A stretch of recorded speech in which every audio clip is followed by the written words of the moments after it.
Ya, tane yani.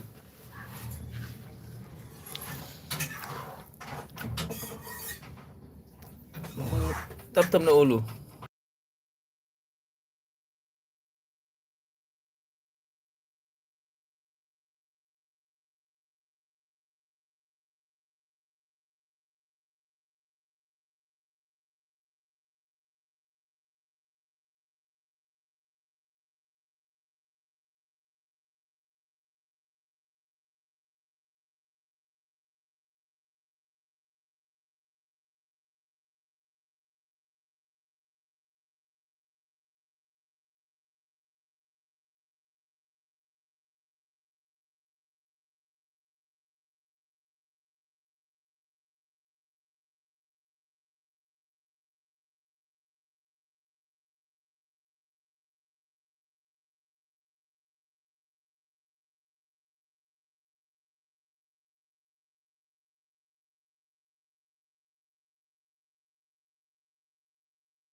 Because like some thank you because to like done thank you because kama because no khang dini because se kare akhoi khun gi because na kama because no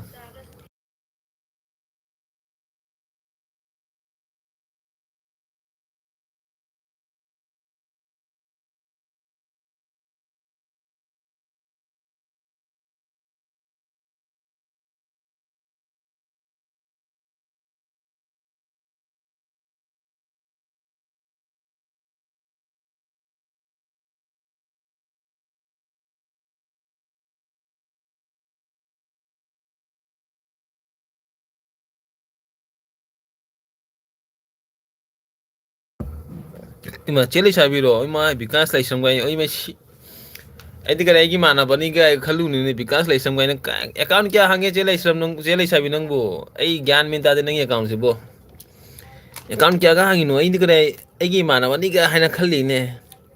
ni pa ni ga ni khali ne chele sam mo le rame le sabi mo le rame endo ko ni e lagi jau tare thank you tenge chele sam lak gi mayam di kare gi noti phanga mo ni ko na na rai lak su lakte khangi chele sam lak thank you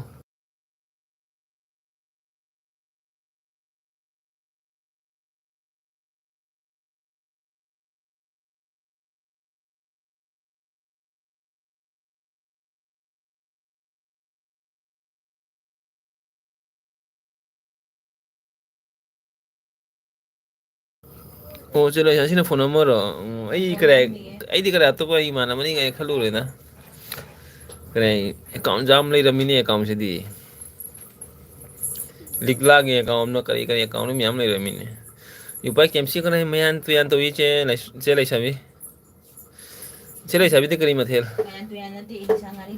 ili sangari thong bro acha ili sangari hai ra o ili sangari thong ye chele sabi kari jang no ai gel bi sang na mu lak tanga sai ni tha ma di kana mu lak te chele sabi ni ha ma lai chi gi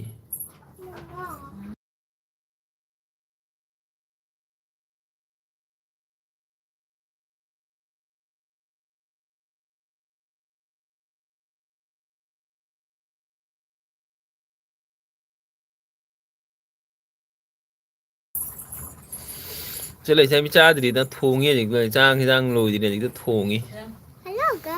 hello guys sang jang thong yi lo di chele sabi kari jang no ai di kandala thong ba cha us haw ni kandala sa ni gara mai ki kare kan do kare maru do khara di jami ko du kandala jum haw ni cha papa mathak ta sa sai ro mathak ta mu bang tu sai ro chale sabi nam kare video ma kare short video ma thangat pani chanu bi ki kare dance class ke jengo du do phajabra jengo chanu bi dance class u bu di kare mana dance to jam nung si ai ta ne da chanu bi ai ta chanu bi ne to do Mama gitu ini nak. kana nang Nido hai ni. how yi ai du gi bede nung si bi ai thank you aron Sini no ya. bol Boleh bodo mama nak ada kamu ada no. thamde black bede nung si bi mimi la he mimi Mama thong mimi kai tanu room dero oh yeng diri yeng ke chen le sabi dum tharak pani ne short tha bani ma gi ma jogoi sa ba tha ba kai memory ma oine thagal la pani mai do Moi do manung da video ke na to do gi imi welcome ai the like dan ai bro chak char bo cha dri imi di kai jang no na sita ni ai ba video ba ko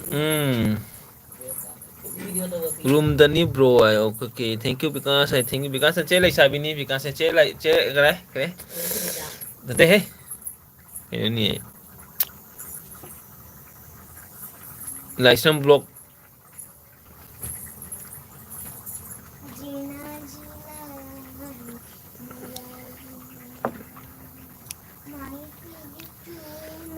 mimi di kai jang no mimi nang si LB tha dra bo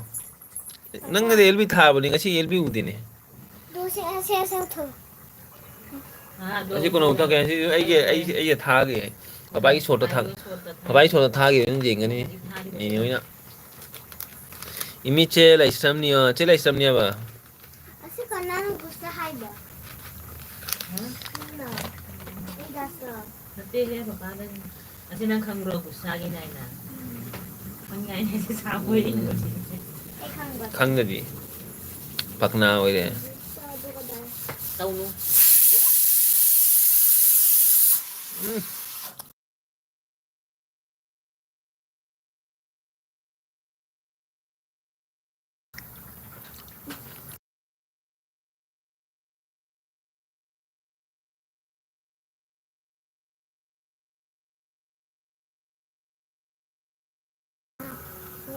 nga thong ba je o okay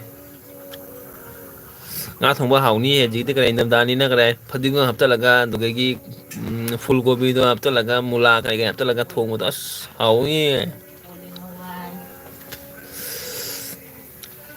masak ulu ne mai mi kare ba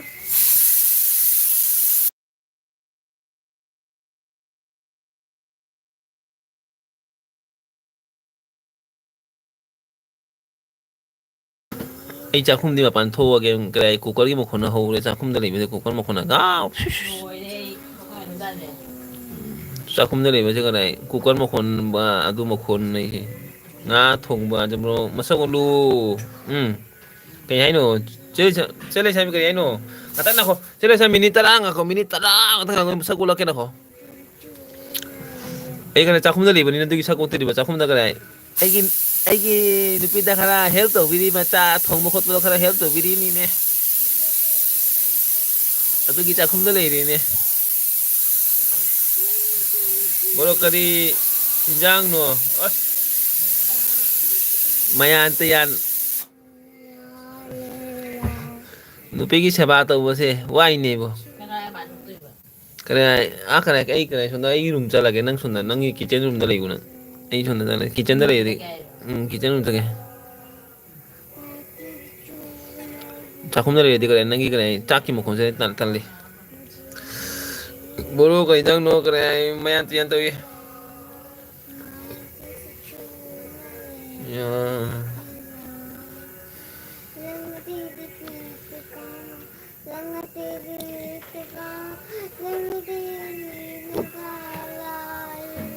Pai mimi nong ba kaino da law ni ABC da law na sine law ni ABC da nang thaba kare break matam do ABC da law una si law nang gwati le ya ga gwati da kare nong ma law kare pro hours ni nangi na khana te nangi kare nangi sino ra ngoni dai di nong di sino ra ngoni nang nai ngang ra ngoni ai na no di haram ngani da law si ga kare ABC de law una si law ai ABC de lai ba thabak ai gi thabak ti ABC de ne ba ABC de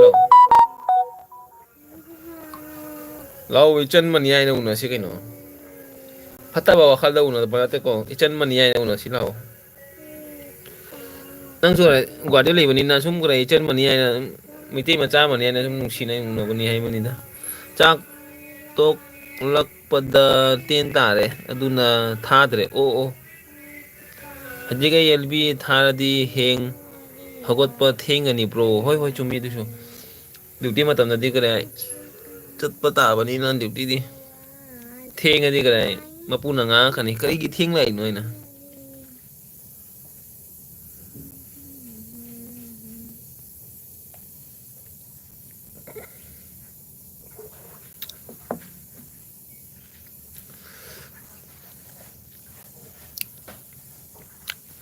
Imi ABC da law nang di kare bura service na tar thamak to itu bura service so isa hana thamak to mi bura service to thado kare thado ga ya jige ABC lai bura service ai na kare khoi kare makhan bok lai bodo royal center da ai thamak to mi hana royal center to ge du makha da makhan bok lai men to ge puspa kai na lai ba kai do mani service ki da du ko so adum di makha la khon lai bodo mathak ta ni lai bodo royal center ya mathak ta building da ꯅꯪꯅ ꯕꯣꯔꯥ ꯁꯥꯕꯤ ꯑꯗꯨꯒꯤ ꯃꯅꯥꯛꯇꯅꯦꯕ ꯑꯩꯈꯣꯏꯒꯤ ꯇꯧꯅꯨꯅꯦ ꯅꯨꯡꯉꯥꯏꯔꯣꯏꯅꯦ ꯑꯗꯨꯃꯥꯏꯅ ꯊꯥꯖꯤꯟ ꯇꯧꯅꯨꯅꯦ ꯑꯗꯨꯒ ꯑꯗꯨꯝ ꯃꯅꯥꯛꯇꯅꯤ ꯑꯩꯁꯨ ꯂꯩꯔꯤꯗꯣ ꯕꯣꯔꯥ ꯁꯥꯔꯚꯤꯁꯇꯣ ꯅꯪꯒꯗꯤ ꯎꯅꯗꯥꯏꯗ ꯅꯣꯡ ꯐꯥꯗꯣꯛ ꯅꯪ ꯎꯅꯁꯤ ꯍꯥꯏꯗꯤ ꯑꯗꯨꯝ ꯎꯅꯖꯥꯏꯌꯦ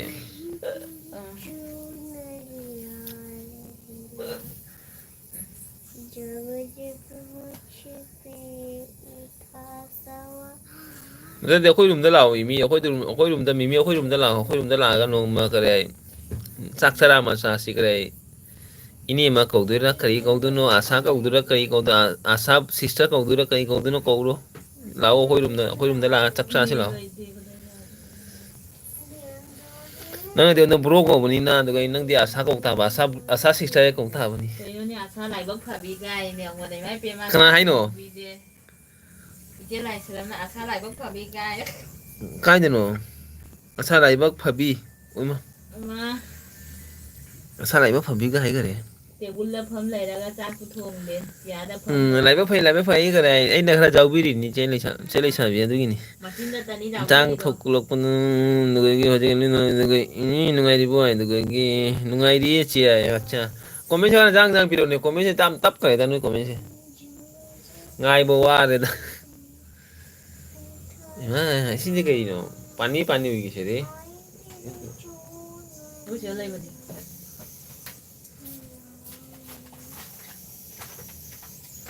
ꯀꯥꯏ ꯂꯩꯒꯦ ꯑꯩꯅ ꯍꯧꯖꯤꯛꯇ ꯀꯥ ꯍꯤꯗꯥꯛ ꯊꯝꯃꯝꯕꯅꯤ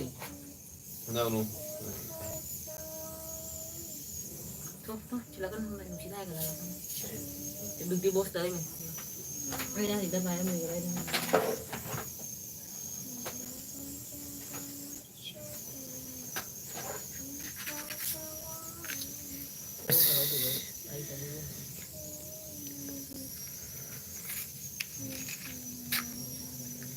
ꯑꯣꯟ ꯁꯤ ꯂꯩꯁꯥꯕꯤ ꯅꯣꯛꯈ꯭ꯔꯦ ꯅꯣ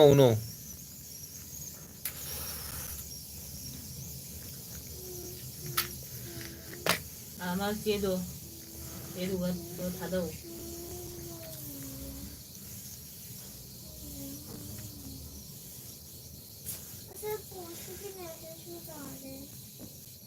ꯆꯦꯗꯨꯒ ꯊꯥꯗꯧ ꯈꯪꯉꯦꯅꯦ ꯅꯪꯒꯤꯗꯣ ꯍꯩꯔꯦ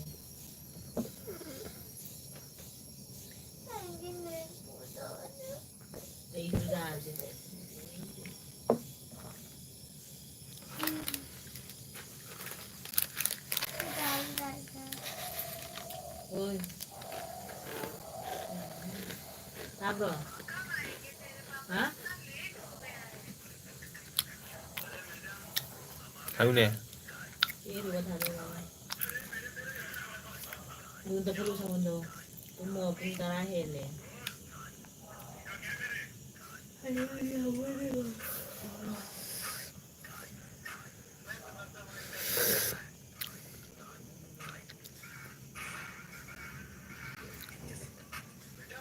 ꯏꯃꯤ ꯑꯣꯟ ꯏꯃꯤꯒꯤ ꯀꯔꯥꯏ ꯃꯥꯒꯤ ꯀꯔꯥꯏ ꯋꯥꯔꯤ ꯂꯩꯇ꯭ꯔꯦ ꯃꯥ ꯀꯔꯥꯏ ꯀꯔꯥꯏ ꯃꯤꯃꯤ ꯀꯔꯥꯏ ꯁꯤ ꯂꯥꯛꯑꯒ ꯀꯔꯥꯏ ꯏꯃꯣꯖꯤ ꯊꯥꯔꯛꯀꯅꯨ ꯋꯥꯔꯤ ꯁꯥꯟꯅꯧ ꯑꯩ ꯀꯗꯥꯏ ꯁꯨꯃꯥꯏꯅ ꯏꯃꯣꯖꯤ ꯇꯣꯛ ꯇꯧꯕ ꯋꯥꯅꯤ ꯋꯥꯔꯤ ꯁꯥꯟꯅꯧ ꯑꯩꯗꯤ ꯅꯣꯡ ꯐꯥꯗꯣꯛ ꯑꯦꯜꯕꯤ ꯊꯥꯕꯅꯤ ꯁꯨꯃꯥꯏꯅ ꯀꯗꯥꯏ ꯉꯥꯛꯇꯪ ꯋꯥꯔꯤ ꯁꯥꯟꯅꯕꯒꯤꯗꯃꯛꯇ ꯑꯦꯜꯕꯤ ꯊꯥꯕꯅꯤ ꯑꯗꯨꯃꯥꯏꯅ ꯑꯦꯜꯕꯤ ꯊꯥꯕꯒꯤ ꯅꯠꯇꯦ ꯋꯥꯁ ꯇꯥꯏꯝꯗꯃꯛꯇ ꯅꯠꯇꯦ ꯑꯦꯜꯕꯤ ꯊꯥꯏ ꯀꯔꯥꯏ ꯀꯣꯃꯦꯟ ꯇꯧꯔꯤꯗꯣ ꯆꯦ ꯂꯩꯆꯥꯕꯤ ꯀꯔꯤ ꯏꯃꯤꯒꯤ ꯏꯃꯣꯖꯤ ꯃꯌꯥꯝꯁꯦ ꯐꯖꯔꯤ ꯌꯥꯏ ꯐꯖꯕꯅꯤ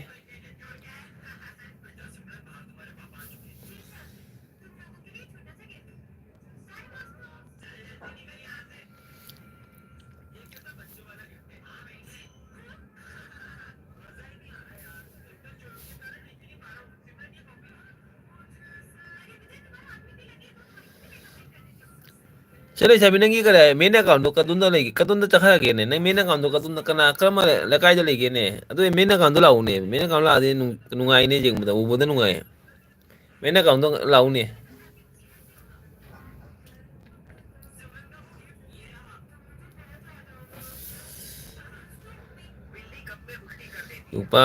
ꯏꯎꯄꯥꯒꯤ ꯃꯨꯛꯕꯥꯡ ꯑꯃꯗꯤ ꯁꯣꯝꯗ ꯇꯥꯔꯦ ꯇꯞꯊꯠꯂꯨ ꯊꯥꯒꯠꯂꯣꯗ ꯀꯨꯏꯔꯦ ꯎꯗꯕ ꯍꯣꯏ ꯆꯦ ꯂꯩꯁꯥꯕꯤ ꯊꯥꯒꯠꯀꯦꯅ ꯑꯩ ꯃꯇꯝꯅꯦ ꯐꯪꯗꯅ ꯇꯧꯔꯤꯅꯤꯗ ꯃꯇꯝꯁꯦ ꯀꯗꯥꯏ kayong to na to mukbang thanga to sonda karai Manipur gi lan ama karai sonda na karai lan ka mukbang sika cha lai daga sonda na mina kari kari hairak pada duni na nungai trise mina karai sonda karai nang na ha ha cha nang bet comment miyam lak pase tal liya ba ako na dikara parang turang to bonin na kara mina khali wa ngang so hita ba ina mina khali mukbang cha lai di noina sonda mina sonda karai wa lai di khot lai di du hai ba se adugi da ma thangat pa su tal le du ga gi ai di karai mukbang se karai thangat puning ba yaw ya du bu karai handak ta num lan se karai dam na henjan bu du ka tal le ai ta da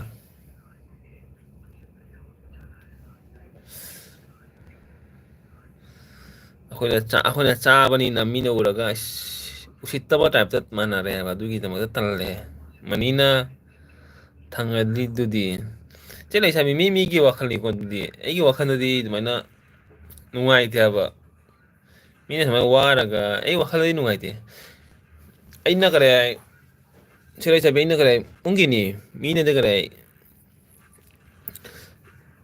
Manipur da lano bi matum na ai tha hu mari ai zum mukbang le pani kai da matum mina so haida so isana kare khanga ga ne mukbang se le pani Manipur su mana kare wari se hone se mukbang sa daga harau ri se isagi feelings ta mala ya ba moina kare to kai to rom gani aina kai to rom gani aina se ga phami se jam nungai na phami ne ai so isana kare adu saruk to aina jai ha ba ada nungai ta bani isagi lamni isagi mitei ma sa mani mana wari se sana khanga ga video ga kare kem thanga tar bani tha hung mai ai video thanga te doge ge channel se tap tap na isu bichai down ho ga ba down ho su karim kai de mono de ho ga na karim kai de down ho bani na mono di o ra bani na karim khande khalaga kare akhoi mitei ma sen mani haina khalaga ai video thanga te tha hung mari thanga te mina hai su mukbang thanga la kono hai su isana khangi ba isagi respect isagi kare izzat ma le ba du khanga ga video thanga te kai da matan mina hai di mamang de isana khangta bani photo adu khanga ga isa thanga te video sing do ai tha hung mari mai video thanga lam dim kare lan hobo matam du ga tha hung mari video le bani adu bo isana channel do kai karim khanda na isagi mitei ma sen mani ai khalla ga ne pisana support ongam de su isagi kare thamoi de kare awa bo do khangi ba mina mai wari se du isa khangi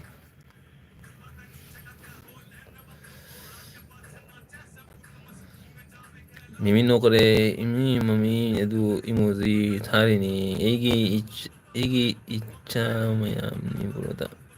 support ba thari ni kare egi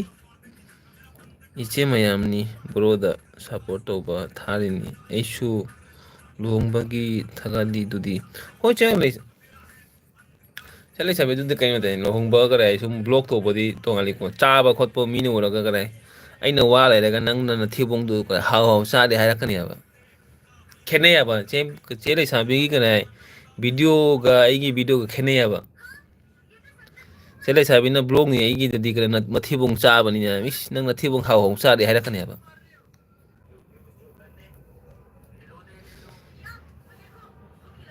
nang na thibong haw cha de ko che na wa ba na lo ga na ma haira de ka ya ni nang na thibong haw cha de hoi Manipur da haw bo phang de hai ma haira ka ne ba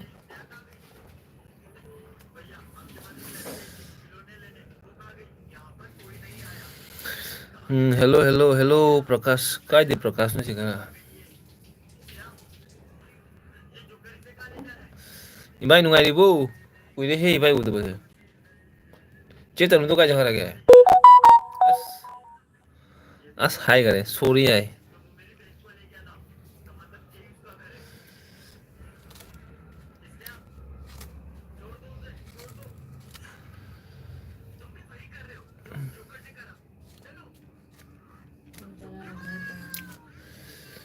nungai ri ai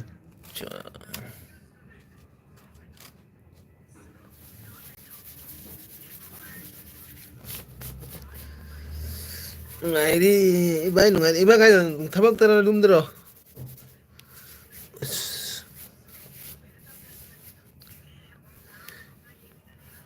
ꯌꯥꯝꯅ ꯈꯟꯖꯤꯟꯒꯅꯨꯀꯣ ꯌꯥꯝꯅ ꯈꯟꯖꯤꯟꯒꯅꯨ ꯈꯪꯗꯦ ꯆꯦꯟ ꯂꯩꯁꯥꯕꯤ ꯑꯩꯗꯤ ꯀꯔꯤ ꯃꯤꯒꯤ ꯌꯥꯝ ꯈꯟꯕꯗꯅꯦ ꯏꯁꯥꯒꯤ ꯆꯦꯅꯦꯜꯕꯨ ꯀꯔꯤ ꯗꯥꯎꯟ ꯊꯥꯗꯅ ꯊꯝꯃꯤꯅꯤ ꯃꯤꯒꯤ ꯈꯟꯕꯗꯅꯦ ꯃꯤꯒꯤ ꯁꯞꯄꯣꯔꯠ ꯇꯧꯕ ꯃꯤꯒꯤ ꯈꯟꯕꯗꯅꯦ ꯌꯥꯝꯅ ꯏꯁꯥꯒꯤ ꯀꯔꯥꯏ ꯁꯦꯀ꯭ꯔꯤꯐꯥꯏꯁ ꯇꯧꯈꯤ ꯇꯥꯏ ꯍꯥꯏꯗꯅ ꯁꯦꯀ꯭ꯔꯤꯐꯥꯏꯁ ꯍꯥꯏꯗꯣ ꯏꯁꯥꯒꯤ ꯀꯔꯥꯏ ꯈꯟꯗꯅ ꯃꯤꯒꯤ ꯈꯟꯕꯁꯦ ꯑꯗꯨꯃꯥꯏꯅ ꯇꯧꯕ ꯃꯤꯅꯦꯕ ꯑꯩꯗꯤ ꯏꯁꯥꯒꯤ ꯈꯟꯗꯦ ꯃꯤꯒꯤꯗꯃꯛꯇ ꯌꯥꯝ ꯈꯜꯂꯤ ꯃꯤꯅ ꯉꯁꯤ ꯁꯤ ꯑꯣꯏꯗ꯭ꯔꯤ ꯁꯤ ꯇꯧꯗ꯭ꯔꯤ ꯍꯥꯏꯕꯁꯦ ꯌꯥꯝ ꯅꯨꯡꯉꯥꯏꯇꯦꯕ ꯇꯥꯕꯗ ꯌꯥꯝꯅ ꯅꯨꯡꯉꯥꯏꯇꯦ ꯍꯥꯏꯇꯥꯔꯦꯗ ꯔꯨꯝꯗ ꯌꯥꯝꯅ ꯈꯟꯒꯅꯨ ꯈꯪꯗꯦ ꯆꯦ ꯂꯩꯁꯥꯕꯤ ꯑꯩꯗꯤ ꯀꯔꯥꯏ ꯃꯤꯒꯤ ꯈꯟꯕꯗꯨꯗꯤ ꯀꯔꯤ ꯍꯥꯏꯅꯤ ꯅꯝꯕꯔ ꯋꯥꯟꯗꯅꯤ ꯂꯩꯔꯤꯁꯦ ꯃꯤꯒꯤ ꯈꯟꯕꯗꯃꯛꯇ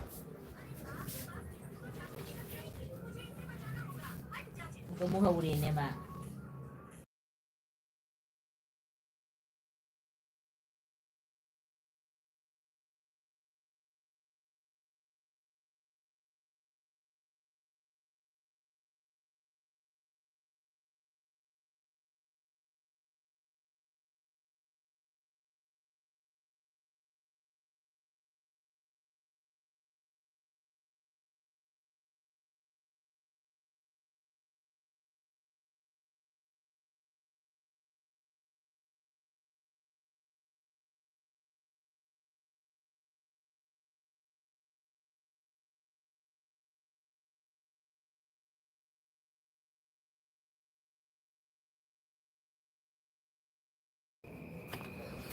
ꯆꯥꯛ ꯆꯥꯗ꯭ꯔꯤ ꯚꯥꯏ ꯀꯔꯥꯏ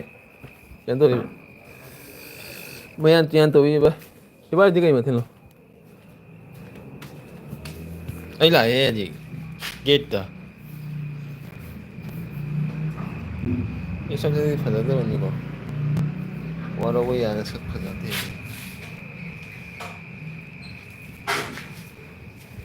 ꯗꯨꯀꯥꯟ ꯆꯠꯂꯨꯒꯦ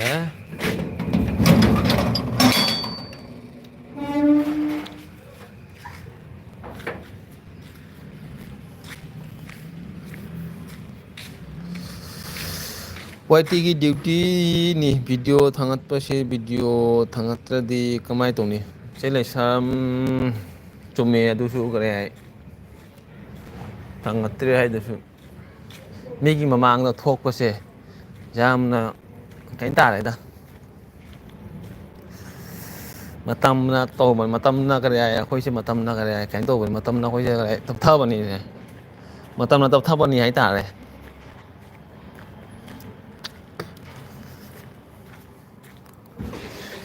ꯃꯇꯝꯅ ꯏꯁꯥꯗ ꯀꯔꯤ ꯍꯥꯏ ꯁꯨꯝ ꯈꯟꯂꯛꯄ ꯍꯥꯏꯇꯥꯔꯦ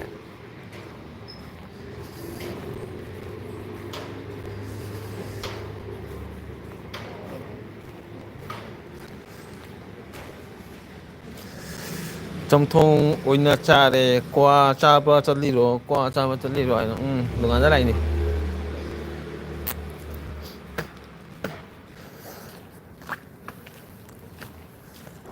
ꯄꯦꯇ꯭ꯔꯥ ꯍꯣꯏ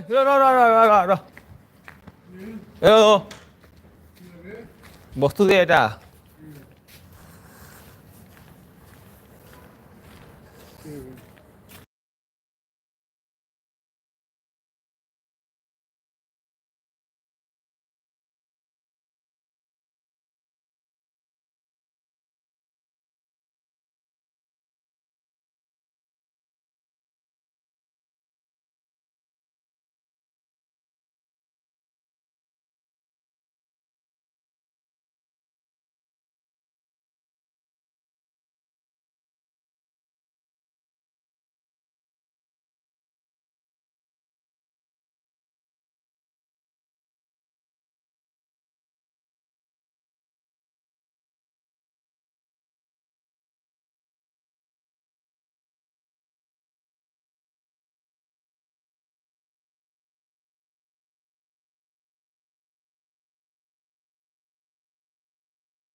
ꯑꯩ ꯀꯣꯜ ꯂꯥꯛꯂꯝꯃꯦ ꯑꯗꯨꯅ ꯊꯣꯛꯂꯛꯂꯤꯅꯦ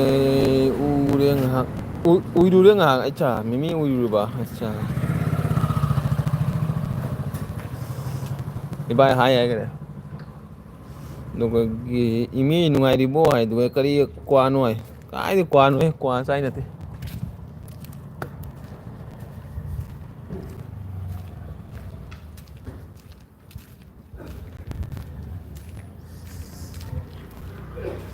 cái walking to là cái pan sẽ cái walking to cái massage cái office chala phamman na cái thabak se cái tawan na cái phamma cái base la wa cái walking to là cái pan walking to cái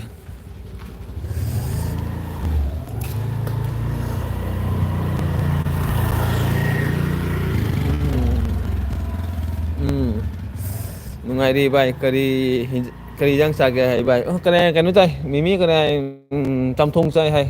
cây trăm thùng trái nó không được cô vi cái quạt cái khá trăm thùng trái là mà nè khôi cái mít cái trăm thùng thì cái phẳng đấy cái nào đấy quạt cái được cái khá cô vi cái hấp thở là cái trăm thùng trái là mà nè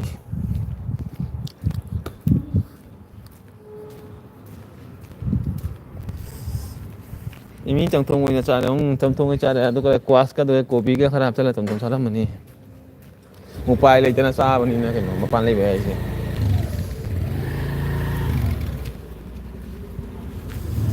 aduni aidi thabak tei halakpada khong na halli arte bro arte nangi room kai jano ne kara mimi nangi room kai jano ne nang khong na halli bu mana ko rang mani dui ta khong na halang mani ade sida kwas phangde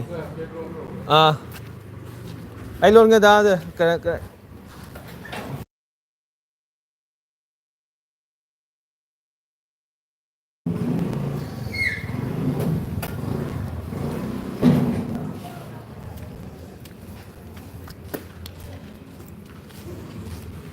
aja sida kwas phangde ai cái Korea to thara ke he kwas to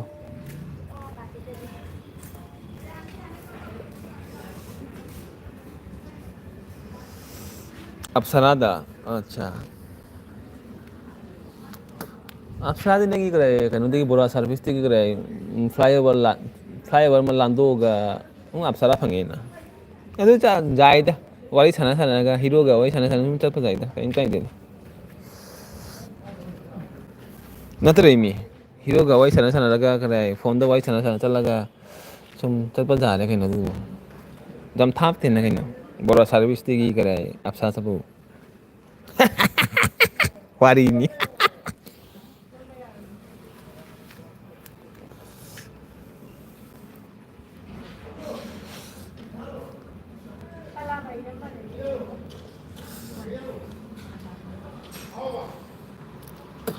mi taro le kana le no hang de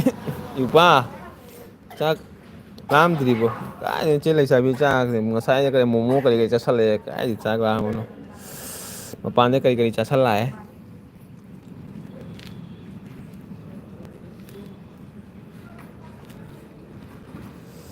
hero ga sana de he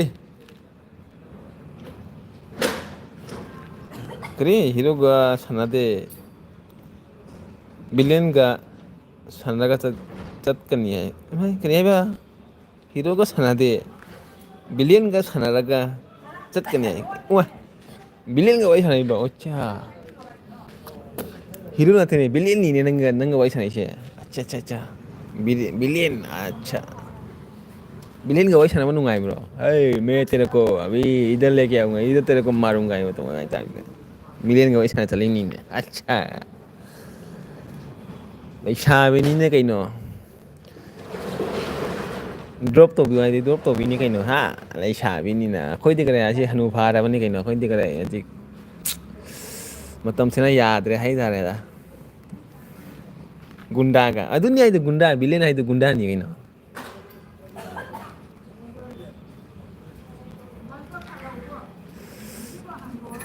gunda ga sana gani hai ba ai hoi ne tu ni gunda भाई sana gunda ए तू कहाँ पे है तू अभी कहाँ पे है तू कहाँ पे है मैं तेरे को लेने आ रहा हूँ तू तेरे को कोई क्या करेगा इधर हाँ हीरो ना ते हीरो दे विलेन ना ए रुको मैं आ रहा हूँ तेरे को लेने ही आ रहा हूँ रुको आई ना गाड़ी में बोला ने कहाँ जाएगा ना नहीं छल्लू ने तू तो ꯕꯤꯂꯦꯟꯒ ꯋꯥꯔꯤ ꯁꯥꯟꯅ ꯂꯥꯛꯏꯅꯦ ꯕꯤꯂꯦꯟ ꯇꯨ ꯕꯤꯂꯦꯟ ꯍꯤꯔꯣꯗꯒꯤ ꯕꯤꯂꯦꯟꯅ ꯅꯨꯡꯉꯥꯏꯕꯅꯤ ꯅꯠꯇ꯭ꯔ ꯋꯥꯔꯤ ꯁꯥꯟꯅꯕ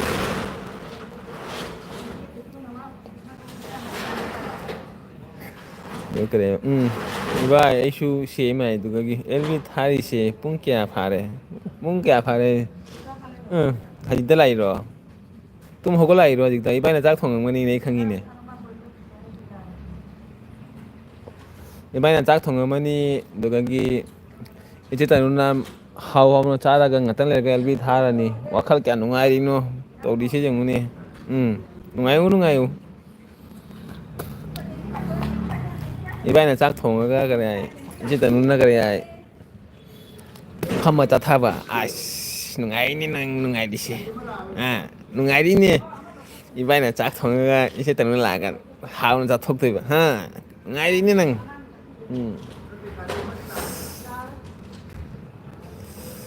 ꯏꯕꯥꯏ ꯉꯥ ꯆꯥꯏꯌꯦ ꯆꯥꯎ ꯆꯥꯎ ꯋꯥꯊꯤ ꯇꯧꯅꯨꯀꯣ ꯈꯨꯄꯥꯛ ꯆꯥꯒꯦꯔꯣ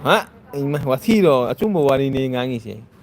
ꯏꯕꯥꯏꯅ ꯉꯁꯥꯏꯅ ꯆꯥꯛ ꯊꯣꯡꯉꯝꯃꯅꯤ ꯑꯩ ꯈꯪꯉꯦꯕ ꯏꯕꯥꯏꯒꯤ ꯃꯊꯦꯜꯗꯣ ꯍꯥꯎꯔꯝꯒꯅꯤ ꯍꯥꯏꯕ ꯏꯆꯦ ꯇꯅꯨ ꯊꯣꯡꯕꯗꯤ ꯍꯩꯇꯕꯅꯤꯅ ꯏꯕꯥꯏꯅ ꯊꯣꯡꯖꯤꯜꯂꯛꯑꯦ ꯊꯣꯡꯉꯒ ꯏꯆꯦ ꯇꯅꯨꯅ ꯈꯔ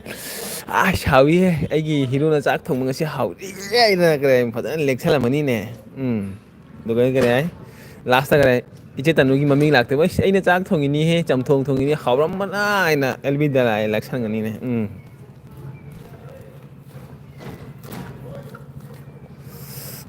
ꯀ꯭ꯔꯦꯗꯤꯠꯇꯣ ꯏꯕꯥꯏꯗ ꯈꯔ ꯄꯤꯌꯨꯅꯦ ꯅꯪꯗ ꯀ꯭ꯔꯦꯗꯤꯠ ꯂꯧꯒꯅꯨꯅꯦ ꯏꯕꯥꯏꯗ ꯈꯔ ꯀ꯭ꯔꯦꯗꯤꯠꯇꯣ ꯄꯤꯌꯨꯅꯦ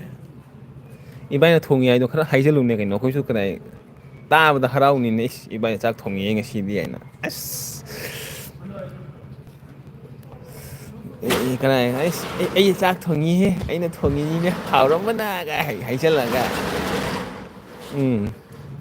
ꯑꯩ ꯈꯪꯉꯦꯕ ꯏꯕꯥꯏꯒꯤ ꯃꯒꯨꯟꯗꯣ ꯑꯩ ꯈꯪꯉꯦꯕ ꯆꯦ ꯇꯅꯨꯒꯤ ꯃꯒꯨꯟ ꯈꯪꯗ꯭ꯔꯁꯨ ꯏꯕꯥꯏꯒꯤ ꯃꯒꯨꯟꯗꯤ ꯑꯩ ꯐꯖꯅ ꯈꯪꯉꯦ ꯀꯔꯤ ꯍꯥꯏꯕ ꯍꯣꯏ ꯍꯣꯏ ꯍꯣꯏ ꯏꯋꯥ ꯊꯣꯡꯂꯒ ꯆꯦꯗ ꯏꯟꯕꯤꯔꯤꯕ ꯅꯣꯏ ꯑꯁꯥꯗ ꯏꯟꯕꯤꯕ꯭ꯔꯣ ꯃꯤꯒꯤ ꯌꯦꯟꯕꯤꯗ ꯁꯨꯝ ꯂꯩꯔꯤꯗꯨꯔ ꯑꯩ ꯏꯟꯕꯤꯗꯦ ꯑꯗꯨꯃꯥꯏꯅ ꯅꯨꯡꯁꯤꯕꯗꯤ ꯇꯧꯗꯦ ꯁꯨꯃꯥꯏꯅ ꯆꯥꯛ ꯏꯟꯕ ꯅꯨꯡꯁꯤꯕꯗꯤ ꯇꯧꯗꯦ ꯂꯩꯁꯥꯕꯤ ꯑꯣꯏꯔꯤꯉꯩ ꯄꯥꯈꯪ ꯑꯣꯏꯔꯤꯉꯩꯗ ꯅꯨꯡꯁꯤꯕꯗꯤ ꯀꯔꯥꯏ ꯏꯟꯕꯤꯔꯝꯃꯤ ꯍꯧꯖꯤꯛꯇꯤ ꯇꯧꯗꯦ ꯑꯗꯨꯏꯗꯣ ꯑꯗꯨꯗꯤ ꯀꯔꯥꯏ ꯏꯇꯨꯅꯤꯅ ꯀꯔꯥꯏ 24 ꯑꯋꯥꯔꯁ ꯀꯔꯥꯏ ꯏꯇꯨꯁꯤ ꯑꯗꯨꯝ ꯎꯔꯕꯅꯤꯅ ꯀꯥꯏ ꯆꯥꯛ ꯏꯟꯗꯣꯏꯒꯦ ꯅꯨꯡꯇꯤꯒꯤ ꯎꯔꯕꯅꯤꯅ ꯆꯥꯔꯕꯅꯤꯅ ꯃꯥꯒꯤ ꯊꯣꯡꯕ ꯃꯈꯨꯠꯀꯤ ꯆꯥꯔꯕꯅꯤ ꯀꯩꯅꯣ ꯍꯥꯎꯕꯅꯤ ꯑꯗꯨꯅ ꯀꯩꯅꯣ ꯏꯁ ꯑꯩꯒꯤ ꯅꯨꯄꯤ ꯄꯣꯔꯛꯏꯁꯦ ꯀꯩꯗꯃꯛꯇ ꯄꯣꯔꯛꯏꯅꯣ ꯏꯇꯨꯒꯤ ꯃꯈꯨꯠꯀꯤ ꯆꯥꯛ ꯆꯥꯗꯣꯏꯅꯤ ꯏꯋꯥꯅ ꯊꯕꯛ ꯆꯠꯂꯒ ꯀꯔꯤ ꯍꯥꯏ ꯏꯋꯥꯅ ꯊꯕꯛꯇꯤ ꯂꯥꯛꯑꯒ ꯀꯔꯤ ꯋꯥꯔ ꯂꯥꯛꯑꯒ ꯆꯥꯛ ꯆꯥꯗꯣꯏꯅꯤ ꯍꯥꯏꯅ ꯑꯗꯨ ꯋꯥꯈꯜꯅꯅꯤꯅꯦ ꯑꯩꯅ ꯀꯔꯤ ꯅꯨꯄꯤ ꯊꯤꯔꯤꯁꯦ ꯏꯃꯥ ꯑꯁ ꯆꯦ ꯇꯅꯨ ꯅꯪ ꯈꯪꯗꯦ ꯅꯪ ꯉꯥꯡꯉꯛꯀꯅꯨꯍꯦ ꯋꯥꯊꯤ ꯑꯗꯨꯝ ꯇꯧꯔꯛꯀꯅꯨꯍꯦ ꯑꯗꯨꯗꯒꯤ ꯆꯝꯊꯣꯡꯗꯣ ꯀꯅꯥ ꯊꯣꯡꯉꯤꯅꯣ ꯍꯪꯉꯨꯅꯦ ꯑꯗꯨꯗꯣ ꯑꯃꯨꯛꯇꯪ ꯆꯦ ꯂꯩꯁꯥꯕꯤ ꯆꯝꯊꯣꯡꯗꯣ ꯀꯅꯥ ꯊꯣꯡꯉꯤꯅꯣ ꯑꯗꯨ ꯑꯃꯨꯛꯇꯪ ꯍꯪꯉꯨ ꯍꯣꯏ ꯍꯣꯏ ꯅꯪ ꯑꯟꯇꯅꯖꯥꯃꯤꯅꯦ ꯍꯣꯏ ꯍꯣꯏ ꯑꯟꯇꯔꯖꯥꯃꯤꯅꯦ ꯑꯩꯁꯦ ꯇꯅꯨ ꯑꯣ ꯆꯦ ꯇꯅꯨ ꯍꯥꯏ ꯑꯗꯨꯒ ꯌꯥꯔꯦ ꯌꯥꯔꯦ ꯏꯕꯨꯡ ꯃꯨꯛꯕꯥꯡ ꯇꯧꯗ꯭ꯔꯤꯗ ꯈꯤꯇꯪ ꯀꯔꯤ ꯍꯥꯏꯕ ꯌꯥꯔꯦ ꯌꯥꯔꯦ ꯏꯕꯨꯡ ꯃꯨꯛꯕꯥꯡ ꯇꯧꯔꯤꯗ ꯈꯤꯇꯪ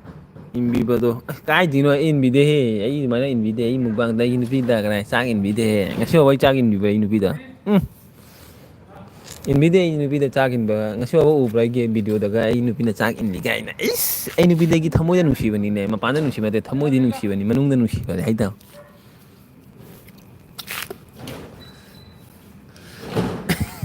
ꯀꯥꯏꯅꯤ ꯆꯦ ꯂꯩꯁꯥꯕꯤ ꯋꯥꯔꯤ ꯇꯥꯎ ꯆꯦ ꯇꯅꯨꯒꯤ ꯋꯥꯔꯤ ꯉꯁꯤ ꯄꯨꯊꯣꯛꯀꯦ ꯋꯥꯔꯤ ꯇꯥꯎ ꯆꯦ ꯇꯅꯨꯅ ꯀꯩꯗꯧꯋꯤ ꯈꯪꯉꯕ ꯍꯤꯔꯣ ꯂꯥꯛꯑꯅꯤ ꯍꯤꯔꯣꯅ ꯆꯤꯛꯀꯦꯟ ꯊꯣꯡꯒꯅꯤ ꯍꯥꯎꯗꯣꯔꯤ ꯍꯥꯏꯅ ꯉꯁꯤ ꯃꯔꯩ ꯀꯔꯤꯝ ꯆꯥꯗꯅ ꯀꯔꯤ ꯍꯥꯏ ꯐꯝ ꯂꯩꯔꯅꯤ ꯍꯥꯏꯕ ꯑꯩꯒꯤ ꯍꯤꯔꯣ ꯂꯥꯛꯑꯒ ꯉꯁꯤ ꯆꯥꯛ ꯊꯣꯡꯒꯅꯤ ꯍꯥꯏ ꯆꯤꯛꯀꯦꯟ ꯊꯣꯡꯗꯣꯏꯅꯤ ꯍꯥꯏꯕ ꯑꯗꯨꯁꯨ ꯆꯤꯛꯀꯦꯟ ꯊꯣꯡꯗꯣꯏꯗꯣ ꯃꯌꯥꯝ ꯃꯃꯥꯡꯗ ꯍꯥꯏꯔꯣꯏ ꯃꯌꯥꯝ ꯃꯅꯥꯛꯇ ꯀꯔꯤ ꯂꯩꯕꯅꯤꯅ ꯀꯔꯤ ꯍꯥꯏ ꯃꯤ ꯂꯩꯕꯅꯤꯅ ꯆꯤꯛꯀꯦꯟꯗꯤ ꯍꯥꯏꯔꯣꯏꯕ ꯑꯃꯗꯣ ꯆꯥꯏ ꯃꯈꯣꯡ ꯑꯅꯤ ꯆꯥꯏ ꯍꯥꯏ ꯑꯗꯨꯃꯥꯏꯅ ꯍꯥꯏꯔꯛꯀꯅꯦꯕ ꯏꯁ ꯆꯤꯛꯀꯦꯟ ꯆꯥꯏ ꯍꯥꯎꯈ꯭ꯔꯦꯍꯦ ꯆꯤꯛꯀꯦꯟꯗꯣ ꯊꯣꯡꯉꯤꯗꯣ ꯀꯅꯥ ꯊꯣꯡꯉꯤꯅꯣ ꯑꯗꯨꯗꯤ ꯍꯥꯏꯗꯦꯕ ꯍꯥꯎꯈꯔꯦ ꯆꯥꯈꯔꯦ ꯍꯥꯎꯏ ꯍꯥꯏꯅ ꯊꯣꯡꯕ ꯃꯤꯗꯨꯗꯤ ꯀꯅꯥ ꯊꯣꯡꯉꯤꯅꯣ ꯑꯗꯨ ꯀ꯭ꯔꯦꯗꯤꯠꯇꯨꯗꯤ ꯀꯔꯤ ꯍꯥꯏ ꯏꯕꯥꯏꯗ ꯄꯤꯗꯦꯕ ꯆꯦ ꯇꯅꯨꯅ ꯀ꯭ꯔꯦꯗꯤꯠꯇꯣ ꯂꯧꯈꯤꯗꯣꯏꯅꯦꯕ ꯑꯗꯨꯗꯣ ꯏꯕꯥꯏꯅ ꯊꯣꯡꯖꯜꯂꯅꯤ ꯊꯣꯡꯉꯒ ꯏꯕꯥꯏꯒꯤ ꯃꯈꯨꯠꯀꯤ ꯆꯥꯔꯅꯤ ꯑꯗꯨꯒ ꯃꯥꯅ ꯊꯣꯡꯉꯤꯅꯤ ꯀꯥꯏ ꯍꯥꯏꯖꯜꯂꯒ ꯏꯁ ꯑꯐꯥꯎ ꯁꯥꯔꯤꯅꯤ ꯃꯥꯅ ꯊꯣꯡꯉꯤꯅꯤ ꯀꯥꯏꯅ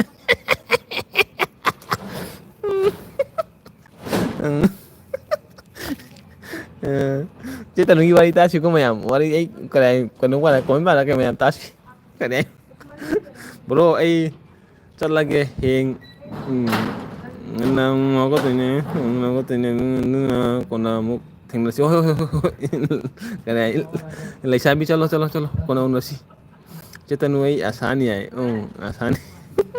Kaya nung comment du. Chứ tao nói comment pa cái nào. Kamde Alibase Saba Koidi direct tour Iwaga family Wati Ngangano Taning de Komendo Chum na pau Pan nga chẳng Để tao pan cái vai cái này vai thùng luôn nè Yết cái nu Ite nào family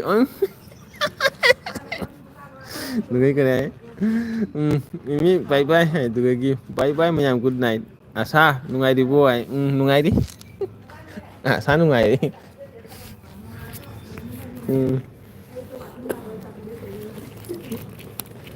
thế tao nói cái chicken thong cái ibai nó thong cái hàu gì hay đồ liếc của tôi khăng nhiều vậy thế tao nói ibai lá cái thong tôi ní chicken tôi ibai nó thong gì này khăng gì này chú asa na masam chingudo amutang komendo chungna pau hayu hoi chungna pari kana asa ai chung comment chungna pari chết tao nó cái này ba si chicken thong ba hawi cái này ba thong itu kana thong itu tu kana musuh hang dia ba ina amutang hang di chết tao nó chết tao nó di khangia ba ina ai di khangia ba kana thong itu ai di khangia ba Mandi kana hairo ya ba elbida ai khangya ba kana thongyo chicken do ya to tumin lai gran ya ba duga chetan nun thongbai je kai thongbai ha ba hawai thongbaga du khara pitiga khara kare thongjala ga loisala ba ne ba kara chicken thongba khotpa di kara chetan ugi makhuda de chicken thongba di kara kana mu charo nu ko ai su cha de charo nu ibai thongga chao ibai no thongga chicken thongba ni ai khangya ba du do tur Bro je hoi tanu krai mimi bye dur lang anu ko nawa logde ibai ga family hanagi wakal khallaga imon se si ba hili hoi ma si ba linga ini hish ibai da mutang hayu na kana chak thong itu kana thong itu singi kada cham thong to kana thong na mutang ibai da hungu yenge Dugagi Nurse Gaming lại hey support thank you Nurse Gaming chế cầu tôi đó cái này tôi chế cầu rồi cô ấy cái gì hắn nói rằng này Dugagi mimi bye xuống ngày đi à sai Dugagi ô vậy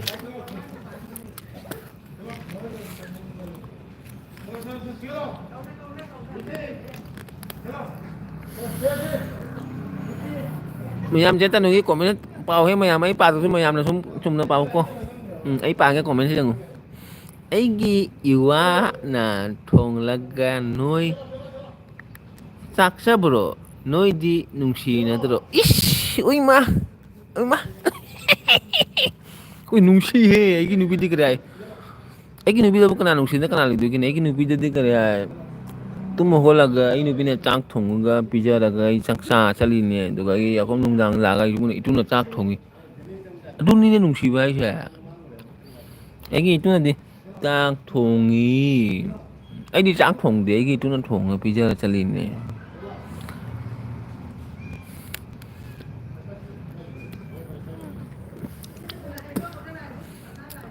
cái itu nó chak thong nó kana thong đấy thong được ba anh tao là cái thong được anh đi bông ni pan mà pan đầu cái mà pan đầu cái là cái lùi ra khó ra là cái cái chak cái điêu rồi bố hay bây giờ sao đó rồi điêu đi hay nằm đi mà cái điêu đi cha rồi cha rồi thô bên này cái nó Itu ni noi na harido noi na hen bani kari ai tàu đi adu đi tàu đi chế ta nó đi tàu đi nó ngã sáng ta phone tàu số ngoài tôi đi tàu đi chán thùng mà con đi tàu đi ấy tàu đi chế ta nó tàu cái này nè ai kia hiểu lại chán ngày xích chicken thùng đi chả thắt ra kia 모노 모니 모네 모네 단 쿠아르제 아이 모네 제타누 karigino 제타누 karigino ay kinu ay je amasana asa je panuko ay Eish aja panuga ini my kumai arje panu arje je kanano arje sidia arjenia arje sungumba haiba midi ek number kuli number 1 kuli kai de kuli no he akoi kuli gi wakal mun laite duga gi mutia railway station gi no no no no no akoi toro de faria jaibo ai do khanglo faria jaibo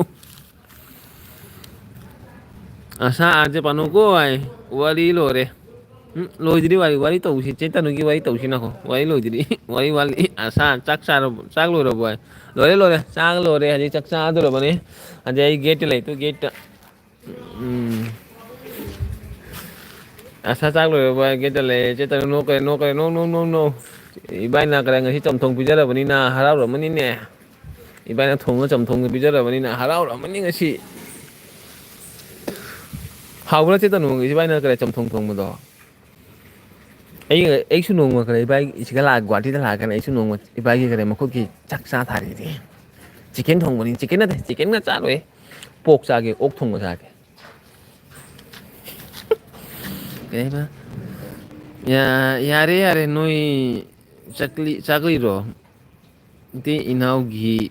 prem bandhan da dur किसका नजर ना लगे है नजर नहीं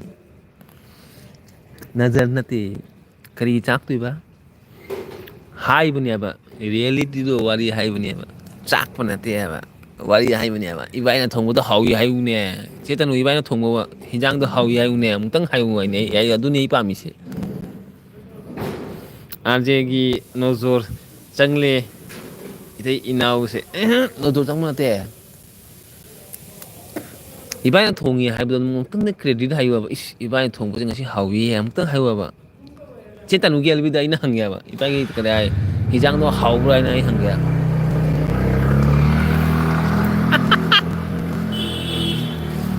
मनिंग दी लाग करे आसाना कौशल पड़ा के नो खंगे वो तो भी लीला से इन तो इस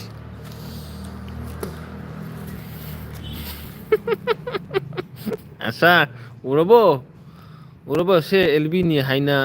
मिदुमबु लाकपिदे धुर मिबु लाकपिदे धुर चतनु लाइसे की दमक तो दिगरे नुंगाय के नो खोइ सुं ngатang wari sanai ni ngana chitanu ga wari sanai phone do wari sande LB da ngатang wari sanai nungai tara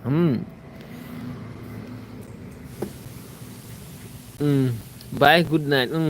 nunga na re good night oh 11 ta to chitanu LB tha ma dam do chalo cho ibu hana cho hai bu do cho hoi hai hoi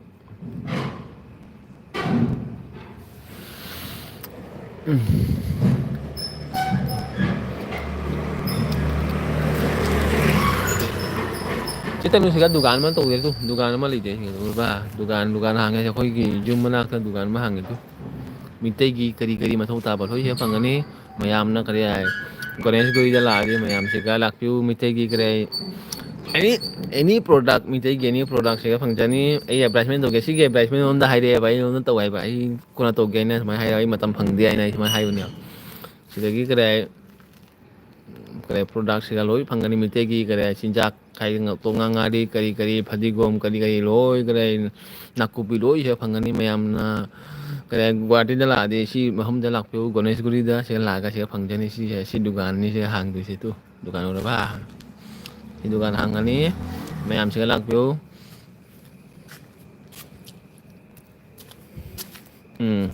ai ki LB da di hai da na hek ta chali ko asa aje se chena phu do bani ai cái nan hai tụi tin này ấy chali ai na tôi dukan hàng ấy chứ cả anh đâu có dukan này chứ chứ tao ấy cái room mà nak ni chứ tao không nghe tao room nak tôi sẽ kan dukan mà hàng à mình thấy cái dukan này ở đâu chứ kan dukan hàng này otong ngangari lối phang này chứ cả ꯑꯩꯒꯤ ꯋꯥꯔꯔꯣꯏ ꯑꯩ ꯀꯗꯥꯏ ꯄꯜꯇꯟ ꯕꯖꯥꯔꯒ ꯕꯦꯜꯗꯣꯂꯥ ꯆꯠꯄ ꯃꯊꯧ ꯇꯥꯔꯔꯣꯏ ꯁꯤꯒ ꯂꯣꯏ ꯐꯪꯒꯅꯤ ꯁꯤꯒ ꯑꯩꯒꯤ ꯑꯣꯏꯅ ꯃꯨꯛꯕꯥꯡ ꯇꯧꯔꯅꯤ ꯑꯗ ꯆꯥꯛ ꯆꯥꯔꯕꯣ ꯏꯃꯥ ꯀꯅꯥꯅꯣꯅꯦ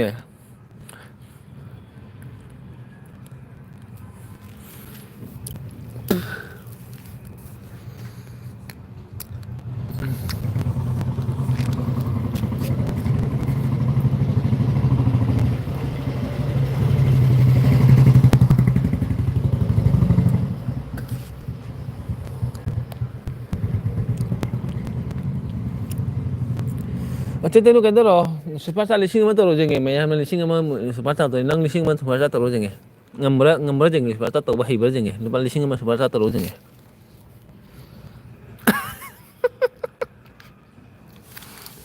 ꯆꯦꯇꯦꯅꯨ ꯀꯔꯤ ꯇꯥꯕ꯭ꯔꯣ 1,000 ꯑꯃ ꯁꯨꯄꯔ ꯆꯥꯠ ꯇꯧꯔꯁꯤꯅꯦ ꯃꯌꯥꯝꯅ ꯄꯩꯁꯥ ꯁꯨꯄꯔ ꯆꯥꯠꯀ ꯇꯧ ꯌꯥꯏꯅꯦ ꯑꯩ ꯈꯪꯗꯦꯅꯦ ꯁꯨꯄꯔ ꯆꯥꯠ ꯇꯧꯔꯁꯤꯅꯦ ꯍꯩꯕ꯭ꯔꯥ ꯌꯦꯡꯒꯦ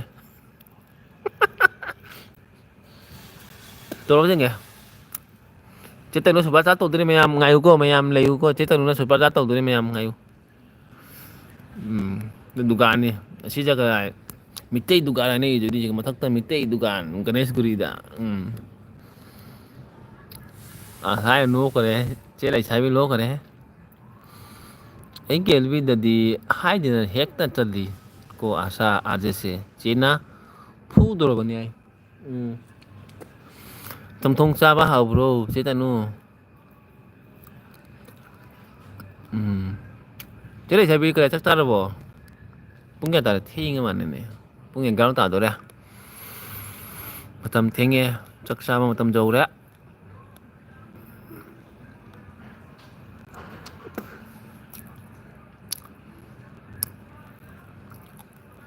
ꯏꯟꯖꯥꯡ ꯏꯟꯖꯥꯡ ꯀꯃꯦꯟ ꯇꯧꯔ ꯌꯦꯡꯒꯦ ꯀꯅꯥ ꯀꯅꯥ ꯀꯃꯦꯟ ꯂꯩ ꯀꯅꯥ ꯀꯅꯥ ꯂꯩꯅꯣ ꯀꯃꯦꯟ ꯇꯧꯔ ꯌꯦꯡꯒꯦ ꯏꯟꯖꯥꯡ ꯇꯧꯔꯣ ꯂꯣꯏꯁꯤꯜꯂꯒꯦ ꯑꯦꯜꯕꯤꯁꯦ ꯌꯥꯝ ꯀꯨꯏꯅ ꯊꯥꯔꯣꯏ ꯆꯦ ꯂꯩꯁꯥꯕꯤ ꯅꯣꯛꯈ꯭ꯔꯦꯅꯦ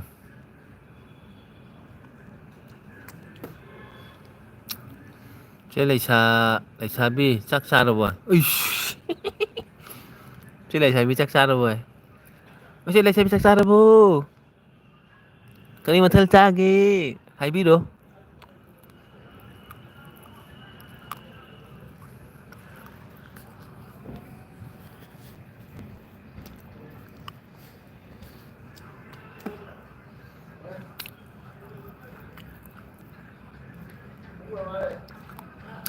ꯍꯌꯦꯡ ꯉꯟꯅ ꯊꯕꯛ ꯆꯠꯇꯣꯏꯅꯦꯍꯦꯕꯣ ꯃꯌꯥꯝ ꯇꯨꯝꯕ ꯄꯦꯟꯗꯦꯍꯦꯕꯣ ꯍꯌꯦꯡ ꯄꯨꯡ 9ꯗ ꯊꯕꯛ ꯆꯠꯇꯣꯏꯅꯦ ꯌꯥꯝ ꯑꯅꯣꯛꯄꯅꯤ ꯃꯄꯨꯁꯤꯅ ꯀꯔꯥꯏ ꯍꯌꯦꯡ ꯊꯕꯛ ꯂꯩꯖꯥꯡ ꯂꯥꯛꯑꯣ ꯍꯥꯏ ꯑꯣꯟꯊꯣꯛꯄ ꯗꯁꯥ ꯇꯥꯏ ꯑꯁꯥ ꯆꯥꯔꯦ ꯀꯟꯗꯂꯥ ꯊꯣꯡꯕ ꯆꯥꯔꯦ ꯆꯦ ꯂꯩꯁꯥꯕꯤ ꯀꯟꯗꯂꯥ ꯊꯣꯡꯕ ꯆꯥꯏ ꯍꯥꯏ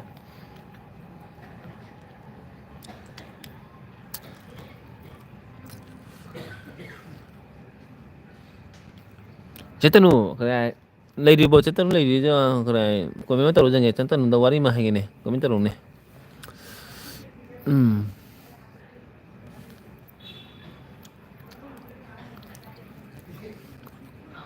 ꯑꯣ ꯁꯤ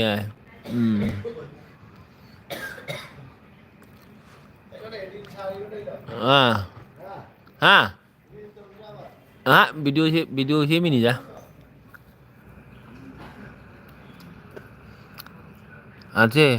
ꯍꯥꯎꯕ꯭ꯔꯣ ꯀ꯭ꯋꯥ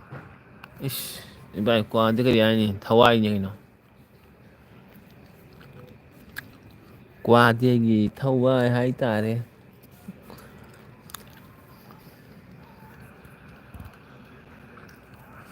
ꯂꯥꯏꯁ꯭ꯔꯝ ꯎꯔꯦ ꯉꯁꯤꯗꯤ ꯏꯃꯥꯏ ꯏꯃꯥꯏ ꯆꯦ ꯂꯥꯏꯁ꯭ꯔꯝ ꯂꯥꯛꯑꯕꯣ ꯍꯩ ꯆꯦ ꯂꯥꯏꯁ꯭ꯔꯝ ꯎꯏ ꯀꯩꯅꯣ ꯆꯦ ꯂꯥꯏꯁ꯭ꯔꯝ ꯎꯏꯁꯤꯗꯤ ꯆꯦ ꯂꯥꯏꯁ꯭ꯔꯝ ꯅꯍꯥꯟꯗꯩ ꯎꯗ꯭ꯔꯣ ꯍꯥꯏꯁꯦ ꯎꯏꯁꯤꯗꯤ ꯆꯦ ꯂꯥꯏꯁ꯭ꯔꯝ ꯆꯦ ꯂꯥꯏꯁ꯭ꯔꯝ ꯕ꯭ꯂꯨ ꯂꯩꯔꯝꯗꯦ ꯀꯃꯥꯏꯅꯅꯣ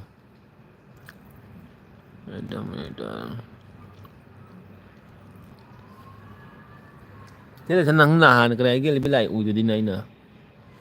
ꯃꯃꯥꯡꯗ ꯑꯩꯒꯤ ꯃꯥ ꯂꯥꯛꯑꯝꯗ꯭ꯔꯅꯦ ꯎꯗꯦ ꯎꯗꯦ ꯍꯥꯏꯅ ꯃꯊꯪꯗ ꯎꯕꯗꯣ ꯎꯏ ꯍꯥꯏꯕ ꯑꯗꯨꯒ ꯅꯍꯥꯟ ꯎꯗꯦ ꯅꯍꯥꯟ ꯑꯣ ꯀꯔꯝꯕ ꯃꯇꯝꯗꯅꯣ ꯑꯩꯅ ꯅꯍꯥꯟ ꯃꯃꯥꯡꯗ ꯑꯦꯕ꯭ꯔꯤ ꯊꯥꯈꯤꯕꯗꯨꯔꯣ ꯏꯃꯥ Chơi sắm mi khá cầu rồi cái này là cầu rồi cái LB की पार्टी दी लागते नहीं LB था पार्टी दी लागते नहीं कहीं काय मांग रहे हैं मुझे नान उन्दी ओ खाने दे इसे चले समय दिख रहा है कंदो दे हाइट का करीम करीम तो दे इसे जगह रहे YT ने तो हुई रहा कि नौखंग दे ए हाइट का करीम तो दे हाइट ले रहे लो लो थोई अब हाइट तो चंगा का क्रोम में चंगा लो हाइट ले थोई अब अदो ए दे हाइट तो दे कना मुंदा लोग ब्लू से लो थोक दे ब्लू से मथन लो थोई रहा कि नौखंग दे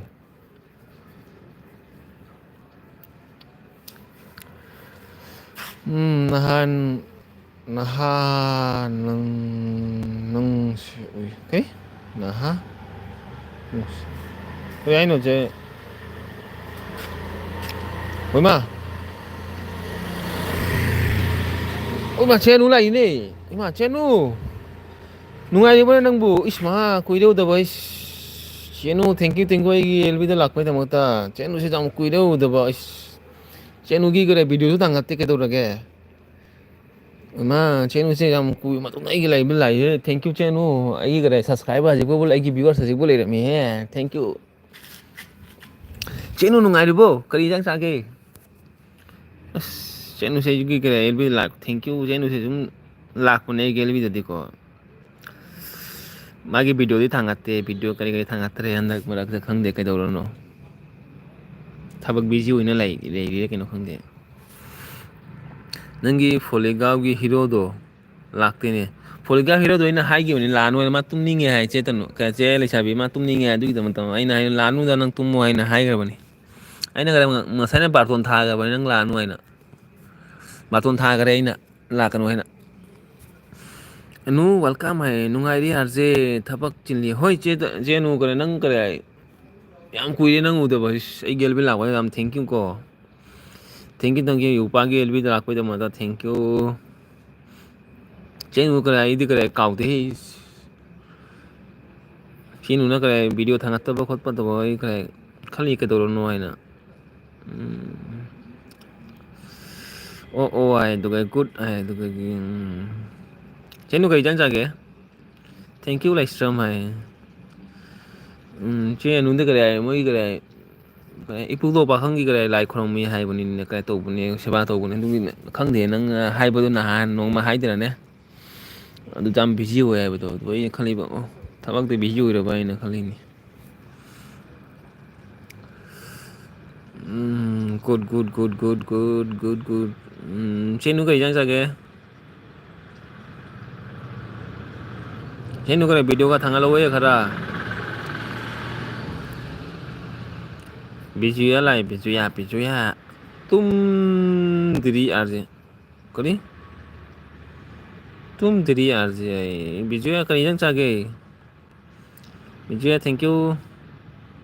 उरी रोली ओस उरी रोल में हाउनी चेन वही पामी उरी रोल में से करे इंदम दाम तम से उरी रोल बगा करे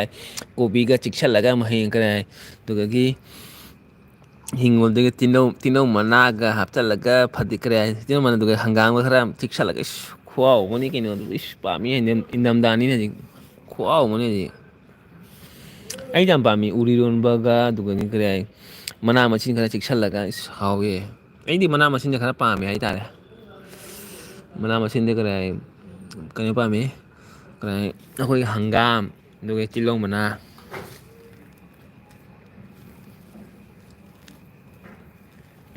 हंगाम का तिलों मनागा से सुम करे मतम से सीजन की मतम से जामना पामी आई तारे कोबी से करे चिकना साफ से क्रूम लाओ तो अस खुआओ मनी कहीं ना याम पामी तो अनु हाउनी है इरोली नंगदी है आई करे कहीं नहीं मैं तो यानी बिजुया सिस्टर है तारे बिजुया दे इंदिगी करे चाहिए दे करे माना हेन बनी दुगगी हाउरी है बिजुया nga thong bachare है दुगगी गुड चे हाउबा चे हाउ बचाए कंदला थोंग बचाए है कंदला से कोई रे चाहता बा कंदला से करे हाउ दे हाउ बनी कंदला थोंग बचाए वो मरु दिखला जाओ बनी इंगांग द मरु इंगांग द चाबा जाते थे कंदला से मरु जम यावी है कंदला से ना कोने अखोई करे मतम अमदा अखोइना इंगांग होई गाइदा कंदला इन मी अमा लैया बा कंदला करो हनुबो तो साविया बा अखोइना ꯀꯟꯗꯂꯥ ꯃꯥ ꯁꯥꯏꯁꯤ ꯀꯟꯗꯂꯥ ꯃꯥ ꯁꯥꯏꯕ ꯅꯤꯄꯥꯗꯨꯅ ꯀꯔꯦ ꯏꯁꯤꯡ ꯁꯣꯛꯄ ꯂꯥꯛ ꯏꯁꯤꯡ ꯁꯣꯛꯄ ꯂꯥꯛꯏ ꯍꯥꯏꯕ ꯃꯥꯗꯣ ꯑꯍꯟꯅꯦꯕ ꯌꯥꯝꯅꯁꯨ ꯀꯔꯦ ꯑꯍꯟ ꯍꯥꯏꯗꯤ ꯀꯔꯦ 40 35 ꯑꯗꯨꯃꯥꯏꯅ 40 ꯑꯣꯏꯔꯝꯒꯅꯦꯕ ꯑꯩꯈꯣꯏꯅ ꯀꯟꯗꯂꯥ ꯃꯥ ꯁꯥꯏꯁꯤ ꯍꯥꯏꯕꯗ ꯅꯤꯄꯥꯗꯨꯅ ꯁꯥꯎꯔꯛꯑꯦꯕ ꯍꯨꯛ ꯀꯨꯀꯨꯔꯕ ꯆꯀꯤꯒꯨꯔꯤ ꯍꯥꯏꯅ ꯇꯧꯔꯛꯑꯦꯕ ꯕꯦꯡꯒꯨꯂꯤꯅꯦꯕ ꯃꯥꯅ ꯏꯁꯤꯡ ꯁꯣꯛꯄ ꯂꯥꯛꯄꯗ ꯃꯥꯒꯤ ꯑꯩꯈꯣꯏꯒꯤ ꯍꯥꯟꯅꯒꯤ ꯀꯩꯅꯣ ꯂꯩꯇꯅꯅꯦ ꯇꯣꯁꯂꯥ ꯂꯩꯕꯗꯣ ꯇꯣꯁꯂꯥꯅ ꯂꯪꯉꯩ ꯍꯥꯏꯕ ꯑꯩꯈꯣꯏꯗ ꯍꯨꯏ ꯀꯤꯒꯨꯔꯤ ꯍꯥꯏꯅ ꯃꯆꯤꯟ ꯀꯥꯝꯕꯗꯤ ꯀꯩꯅꯣ ꯑꯩꯈꯣꯏꯅ ꯍꯧꯕꯗꯤ ꯃꯥꯗ ꯏꯁ ꯃꯇꯝꯗꯣ ꯏꯉꯥꯡ ꯑꯣꯏꯔꯤꯉꯩꯗ ꯐꯖꯅ ꯍꯧꯔꯝꯃꯤ ꯑꯗꯨ ꯃꯤꯗꯣ ꯑꯗꯨ ꯃꯤꯗꯣ ꯁꯤꯈ꯭ꯔꯦ ꯅꯨꯡꯉꯥꯏꯕꯤꯗꯦ ꯑꯩꯈꯣꯏꯅ ꯑꯉꯥꯡ ꯑꯣꯏꯔꯤꯉꯩꯗ ꯃꯥꯁꯦ ꯍꯧꯕꯅ ꯑꯩꯈꯣꯏꯅ ꯃꯥꯁꯦ ꯈꯔ ꯀ꯭ꯔꯦꯛ ꯈꯔ ꯆꯠꯂꯤꯑꯕ ꯑꯗꯨꯒ ꯈꯔ ꯀꯟꯗꯂꯥ ꯃꯥꯁ ꯍꯥꯏꯕꯗ ꯃꯥ ꯁꯥꯎꯋꯕ ꯑꯗꯨꯒ ꯑꯗꯨꯒꯤ ꯀꯟꯗꯂꯥ ꯀꯧꯕ ꯃꯥ ꯁꯥꯎꯏ ꯑꯗꯨꯃꯥꯏꯅ ꯃꯤꯁꯨ ꯌꯥꯝꯅ ꯇꯧꯔꯝꯃꯦ ꯃꯤꯁꯨ ꯌꯥꯝꯅ ꯑꯩꯈꯣꯏꯅ ꯌꯥꯝꯅ ꯇꯧꯔꯝꯃꯦ ꯀꯟꯗꯂꯥ ꯃꯥꯁ ꯍꯥꯏꯕꯗ ꯁꯥꯎꯋꯦꯕ ꯃꯤꯗꯣ ꯄꯤꯛꯏꯉꯩꯗꯅꯤꯅ ꯑꯩꯈꯣꯏꯅ ꯎꯠꯄꯥꯠ ꯇꯧꯔꯝꯕꯅꯦꯕ ꯍꯧꯖꯤꯛꯇꯤ ꯈꯔ ꯒ꯭ꯌꯥꯟ ꯇꯥꯔꯦ ꯍꯥꯏꯇꯥꯔꯦ ꯍꯥꯟꯅꯒꯤ ꯃꯇꯝꯗ ꯀꯟꯗꯂꯥ ꯃꯥꯁ ꯍꯥꯏꯕꯗ ꯅꯤꯄꯥꯗꯨꯅ ꯁꯥꯎꯔꯒ ꯑꯩꯈꯣꯏꯗ ꯇꯥꯟꯅꯔꯛꯄꯗꯤ ꯀꯩꯅꯣꯅꯦ ꯃꯩ ꯑꯩꯈꯣꯏ ꯆꯦꯜꯂꯤꯅꯦ ꯑꯗꯨ ꯃꯇꯝꯗ ꯀꯟꯗꯂꯥ ꯃꯥꯁ ꯍꯥꯏꯁꯤ ꯍꯥꯏꯕꯗꯨꯒ ꯅꯤꯄꯥꯗꯣ ꯁꯥꯎꯔꯒ ꯑꯩꯈꯣꯏꯗ ꯇꯥꯟꯅꯔꯛꯏ ꯀꯨꯀꯨꯔꯨ ꯀꯤꯒꯨꯔꯤ ꯍꯥꯏꯅ ꯇꯧꯔꯒ ꯂꯥꯛꯑꯒ ꯆꯦꯜꯂꯛꯄ ꯕꯥꯒꯣ ꯍꯥꯏꯕꯗ ꯑꯩꯈꯣꯏ ꯆꯦꯟꯕꯅꯤꯅ ꯀꯩꯅꯣ ꯍꯧꯔꯒ ꯏꯁ ꯑꯗꯨ ꯃꯇꯝꯗꯣ ꯑꯍꯟꯗꯣ ꯅꯨꯡꯉꯥꯏꯕꯤꯗꯦ ꯁꯤꯈꯔꯦ ꯑꯍꯟꯗꯣ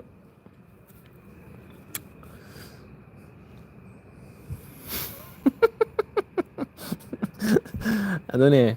ꯃꯇꯝ ꯑꯃꯗ ꯌꯥꯝꯅ ꯂꯦꯝꯃꯦꯜꯂꯝꯃꯤꯗ ꯃꯇꯝ ꯑꯃꯗ ꯌꯥꯝꯅ ꯂꯦꯝꯃꯦꯜꯂꯝꯃꯤ ꯍꯥꯏꯁꯦ ꯀꯩ ꯇꯧꯅꯤ ꯃꯤꯒꯤ ꯌꯨꯝꯗ ꯍꯧꯒꯠꯂꯒ ꯀꯔ ꯍꯩꯅꯧ ꯄꯥꯝꯕꯤ ꯍꯩꯅꯧꯁꯦ ꯀꯗꯣꯝꯅ ꯃꯨꯜꯂꯤꯅꯣ ꯍꯥꯏꯅ ꯂꯩꯇꯨꯝꯅ ꯂꯪꯉ ꯊꯥꯔꯒ ꯍꯩꯅꯧ ꯆꯥꯕꯅꯤꯅ ꯀꯩꯅꯣ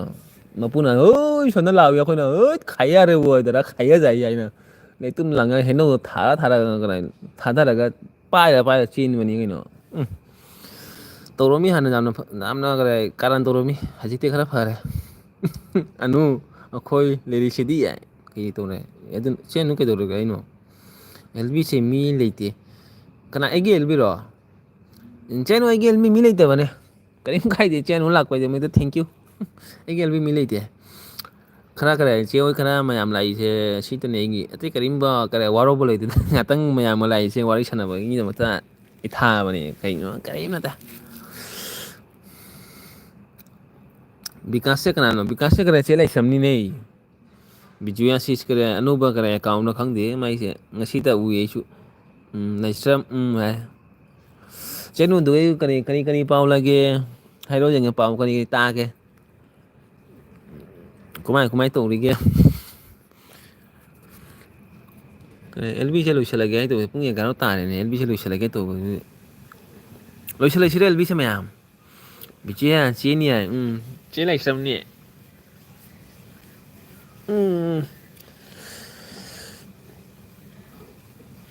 ꯑꯩ ꯀꯅꯥꯝꯇ ꯋꯥꯔꯧꯗꯦꯀꯣ ꯑꯩ ꯀꯅꯥꯝ ꯑꯦꯜꯕꯤ ꯆꯠꯇꯦ ꯈꯣꯠꯇꯦ ꯍꯥꯏꯅ ꯃꯌꯥꯝꯁꯨ ꯋꯥꯔꯧꯅꯨꯀꯣ ꯑꯩ ꯁꯨꯝ ꯉꯥꯛꯇꯪ ꯃꯌꯥꯝꯅ ꯆꯪꯕꯅꯦ ꯑꯩꯗꯨ ꯌꯥꯝꯅ ꯑꯩꯒꯤ ꯑꯦꯜꯕꯤꯗ ꯃꯤ ꯂꯥꯛꯇꯦ ꯍꯥꯏꯅꯁꯨ ꯁꯥꯎꯕ ꯂꯩꯇꯦ ꯑꯗꯨ ꯂꯩꯇꯦ ꯑꯩꯅ ꯑꯉꯝꯕ ꯈꯔ ꯆꯪꯉꯦ ꯕꯤꯖꯌꯥꯁꯅ ꯀꯩꯗꯧꯅꯤ ꯕꯤꯖꯌ ꯁꯤꯁꯇꯔꯁꯤꯅ ꯑꯦꯜꯕꯤ ꯊꯥꯅꯤ ꯄꯨꯡ 4 ꯑꯦꯜꯕꯤ ꯊꯥꯅꯤ ꯄꯨꯡ 9 ꯑꯦꯜꯕꯤ ꯊꯥꯅꯤ ꯑꯗꯨ ꯂꯣꯏꯔꯒ ꯑꯩꯒꯤ ꯊꯕꯛꯇꯅ ꯇꯨꯝ ꯍꯧꯒꯠꯄꯗ ꯄꯨꯡ 9 ꯃꯥꯒꯤ ꯑꯦꯜꯕꯤꯁꯤ ꯎꯏꯌꯦꯕ ꯍꯧꯒꯠꯂ ꯃꯥꯒꯤ ꯑꯦꯜꯕꯤ ꯆꯪꯉꯗꯤ ꯑꯩ ꯐꯔꯛ ꯇꯥꯔꯅꯦꯕ ꯊꯕꯛꯀꯤ ꯆꯠꯄ ꯑꯗꯨꯝ ꯐꯔꯛ ꯇꯥꯔꯅꯤ ꯊꯕꯛ ꯆꯠꯄꯒꯤ ꯃꯇꯝꯗꯣ ꯐꯪꯗꯔꯦ ꯃꯇꯝꯗꯨꯒ ꯃꯥꯅ ꯑꯦꯜꯕꯤ ꯊꯥꯖꯤꯜꯂꯅꯤ ꯑꯗꯣ ꯑꯩꯅ ꯂꯨꯖꯗꯣꯏꯔꯅ ꯕ꯭ꯔꯥꯁ ꯇꯧꯗꯣꯏꯔꯅ ꯆꯥꯗꯣꯏꯔꯥ ꯈꯣꯠꯇꯣꯏꯔꯥ ꯀꯩ ꯇꯧꯗꯣꯏꯅꯣ ꯑꯗꯨ ꯇꯧꯕꯗ ꯃꯥꯒꯤ ꯑꯦꯜꯕꯤꯗꯨꯁꯨ ꯄꯨꯡ 9 ꯉꯁꯥꯏꯁꯨ ꯎꯔꯝꯃꯤ ꯃꯥꯏ ꯄꯨꯡ 9 ꯀꯩꯅꯣ ꯑꯦꯜꯕꯤ ꯊꯥꯕꯅꯤ ꯃꯣꯏ ꯀꯥꯏꯗꯅꯣ ꯀꯣꯏꯕ ꯆꯠꯄꯅꯤ ꯕꯥꯏꯛꯇ ꯆꯠꯄꯅꯤ ꯂꯝꯕꯤ ꯀꯔꯤ ꯎꯠꯊꯣꯛꯄꯅꯤ ꯑꯩ ꯎꯏ ꯍꯥꯏꯕ ꯕꯤꯖꯨꯌꯥꯒꯤ ꯑꯦꯜꯕꯤꯗꯣ ꯑꯗꯨꯒ ꯎꯔꯒ ꯑꯩ ꯆꯪꯗ꯭ꯔꯦ ꯑꯩ ꯃꯥꯒꯤ ꯑꯦꯜꯕꯤ ꯆꯪꯉꯗꯤ ꯄꯨꯡ ꯑꯃꯗꯤ ꯁꯨꯝ ꯂꯩ ꯇꯥꯕꯅꯤꯅ ꯑꯩꯗꯤ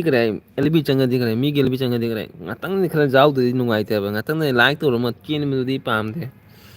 ꯃꯥꯒꯤ ꯑꯦꯜꯕꯤ ꯎꯔꯝꯃ ꯂꯥꯏꯛ ꯇꯧꯔꯒ ꯑꯩꯅ ꯊꯣꯛꯂꯛꯑꯦ ꯁꯨꯝ ꯀꯣꯃꯦꯟꯒ ꯊꯥꯔꯝꯗ꯭ꯔꯦ ꯃꯣꯏ ꯀꯥꯏꯗꯅꯣ ꯀꯣꯏ ꯆꯠꯄꯅꯦ ꯍꯥꯏꯕ ꯕꯥꯏꯛ ꯄꯨꯔꯒ ꯄꯩꯁꯥ ꯂꯧꯊꯣꯛꯄ ꯆꯠꯄꯅꯤ ꯍꯥꯏꯕ ꯃꯣꯏ ꯄꯩꯁꯥ ꯂꯧꯊꯣꯛꯄꯅꯤ ꯍꯤꯔꯣꯒꯤ ꯄꯩꯁꯥ ꯂꯧꯊꯣꯛꯄ ꯆꯠꯄꯅꯤ ꯌꯥꯗ꯭ꯔꯦ ꯈꯣꯠꯇ꯭ꯔꯦ ꯍꯥꯏꯅ ꯇꯧꯕꯅꯦꯕ ꯕꯤꯖꯨꯌꯥꯅ ꯑꯗꯨꯒ ꯑꯩ ꯁꯨꯝ ꯆꯪꯗ꯭ꯔꯦ ꯆꯪꯉꯗꯤ ꯑꯩ ꯐꯔꯛ ꯇꯥꯔꯅꯤꯅ ꯆꯪꯗ꯭ꯔꯦ ꯆꯪꯗꯕꯩ ꯃꯇꯝꯗ ꯊꯕꯛ ꯆꯠꯄ ꯃꯇꯝꯅꯦꯕ ꯍꯧꯒꯠꯂꯒ ꯕ꯭ꯔꯥꯁ ꯇꯧꯕ ꯃꯇꯝ ꯈꯣꯠꯄ ꯃꯇꯝ ꯑꯗꯨ ꯇꯧꯕ ꯃꯇꯝ ꯌꯥꯗꯦꯕ ꯃꯇꯝꯗꯨꯒ ꯗ꯭ꯌꯨꯇꯤ ꯆꯠꯄ ꯃꯇꯝꯅꯤꯅ ꯌꯥꯗꯦꯕ ꯑꯗꯨꯒ ꯑꯩ ꯆꯪꯗ꯭ꯔꯦ ꯆꯪꯉꯒ ꯄꯨꯡ 10 ꯒꯤꯗꯨꯒ ꯀꯩꯅꯣꯒꯤꯗꯨꯒ ꯇꯣꯝ ꯕ꯭ꯔꯣꯒꯤ ꯑꯦꯜꯕꯤ ꯆꯪꯉꯦꯕ ꯑꯗꯨꯒ ꯆꯪꯕ ꯃꯇꯝꯗ ꯕꯤꯖꯨꯌꯥꯁꯨ ꯂꯥꯛꯑ ꯃꯥꯜꯂꯦ ꯕꯤꯖꯨꯌꯥꯅ ꯂꯥꯛꯑꯝꯃꯅꯤ ꯕꯤꯖꯣꯏꯅ ꯈꯪꯉꯝꯃꯅꯤ ꯀꯅꯥ ꯑꯥꯔꯖꯦ ꯕ꯭ꯔꯣꯁꯦ ꯑꯩꯒꯤ ꯑꯦꯜꯕꯤꯗ ꯂꯥꯛꯇꯦ ꯈꯣꯠꯇꯦ ꯑꯗꯨ ꯇꯧꯗꯦꯅ ꯑꯩ ꯈꯪꯉꯦꯕ ꯃꯤ ꯀꯅꯥ ꯂꯥꯛꯇꯦ ꯈꯣꯠꯇꯦ ꯑꯩꯁꯨ ꯏꯁꯥꯅꯁꯨ ꯈꯪꯉꯦꯕ ꯅꯨꯡꯉꯥꯏꯔꯣꯏ ꯍꯥꯏꯗꯣ ꯈꯪꯉꯦꯕ ꯑꯗꯨꯕꯨ ꯀꯔꯤ ꯎꯄꯥꯏ ꯂꯩꯇꯦ ꯕꯤꯖꯣꯌꯥ ꯁꯥꯎꯅꯨꯀꯣ ꯑꯩ ꯂꯥꯛꯇꯦꯅ ꯅꯣꯏ ꯁꯥꯎꯕ ꯈꯣꯠꯄ ꯇꯧꯅꯨ ꯑꯩ ꯃꯇꯝꯗꯨꯅ ꯌꯥꯗꯅ ꯇꯧꯔꯤꯅꯤꯀꯣ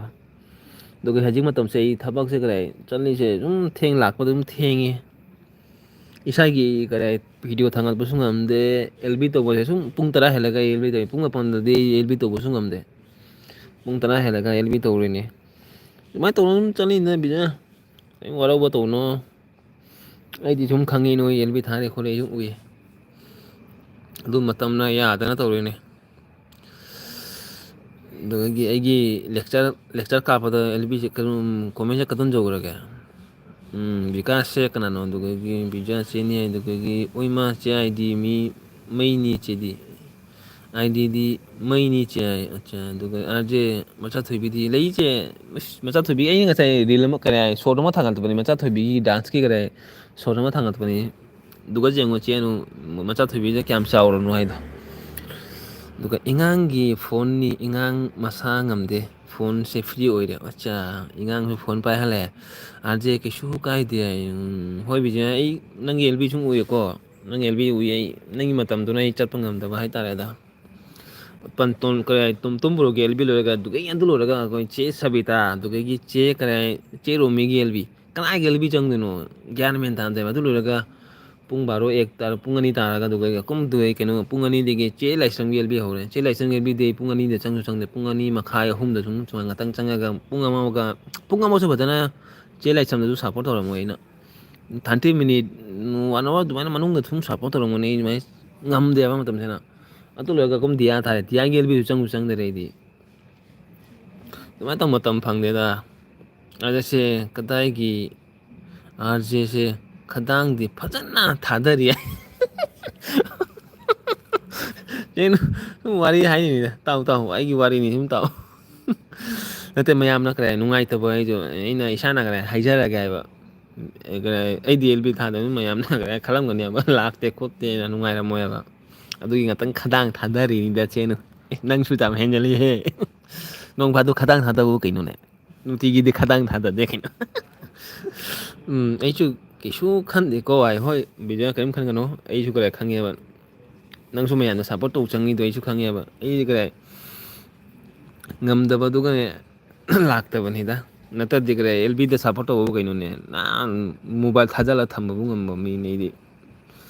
ꯍꯥꯟꯅꯗꯤ ꯃꯌꯥꯝꯅ ꯁꯞꯄꯣꯔꯠ ꯇꯧꯔꯝꯃꯤꯗ ꯕꯤꯖꯣꯌ ꯑꯩꯗꯤ ꯃꯌꯥꯝ ꯀꯩ ꯍꯥꯏꯅꯤ ꯃꯇꯝ ꯑꯃꯗ ꯅꯣꯏ ꯀꯔꯤ ꯌꯨꯇ꯭ꯌꯨꯕ ꯄꯥꯏꯗꯤ ꯃꯃꯥꯡꯗ ꯑꯩ ꯌꯥꯝꯅ ꯃꯌꯥꯝꯅ ꯁꯞꯄꯣꯔꯠ ꯇꯧꯔꯒ ꯂꯣꯏ ꯃꯣꯅꯣ ꯑꯣꯏꯈ꯭ꯔꯕꯅꯤ ꯍꯧꯖꯤꯛ ꯑꯗꯨꯃꯥꯏꯅ ꯃꯤꯅꯤ ꯑꯩꯗꯤ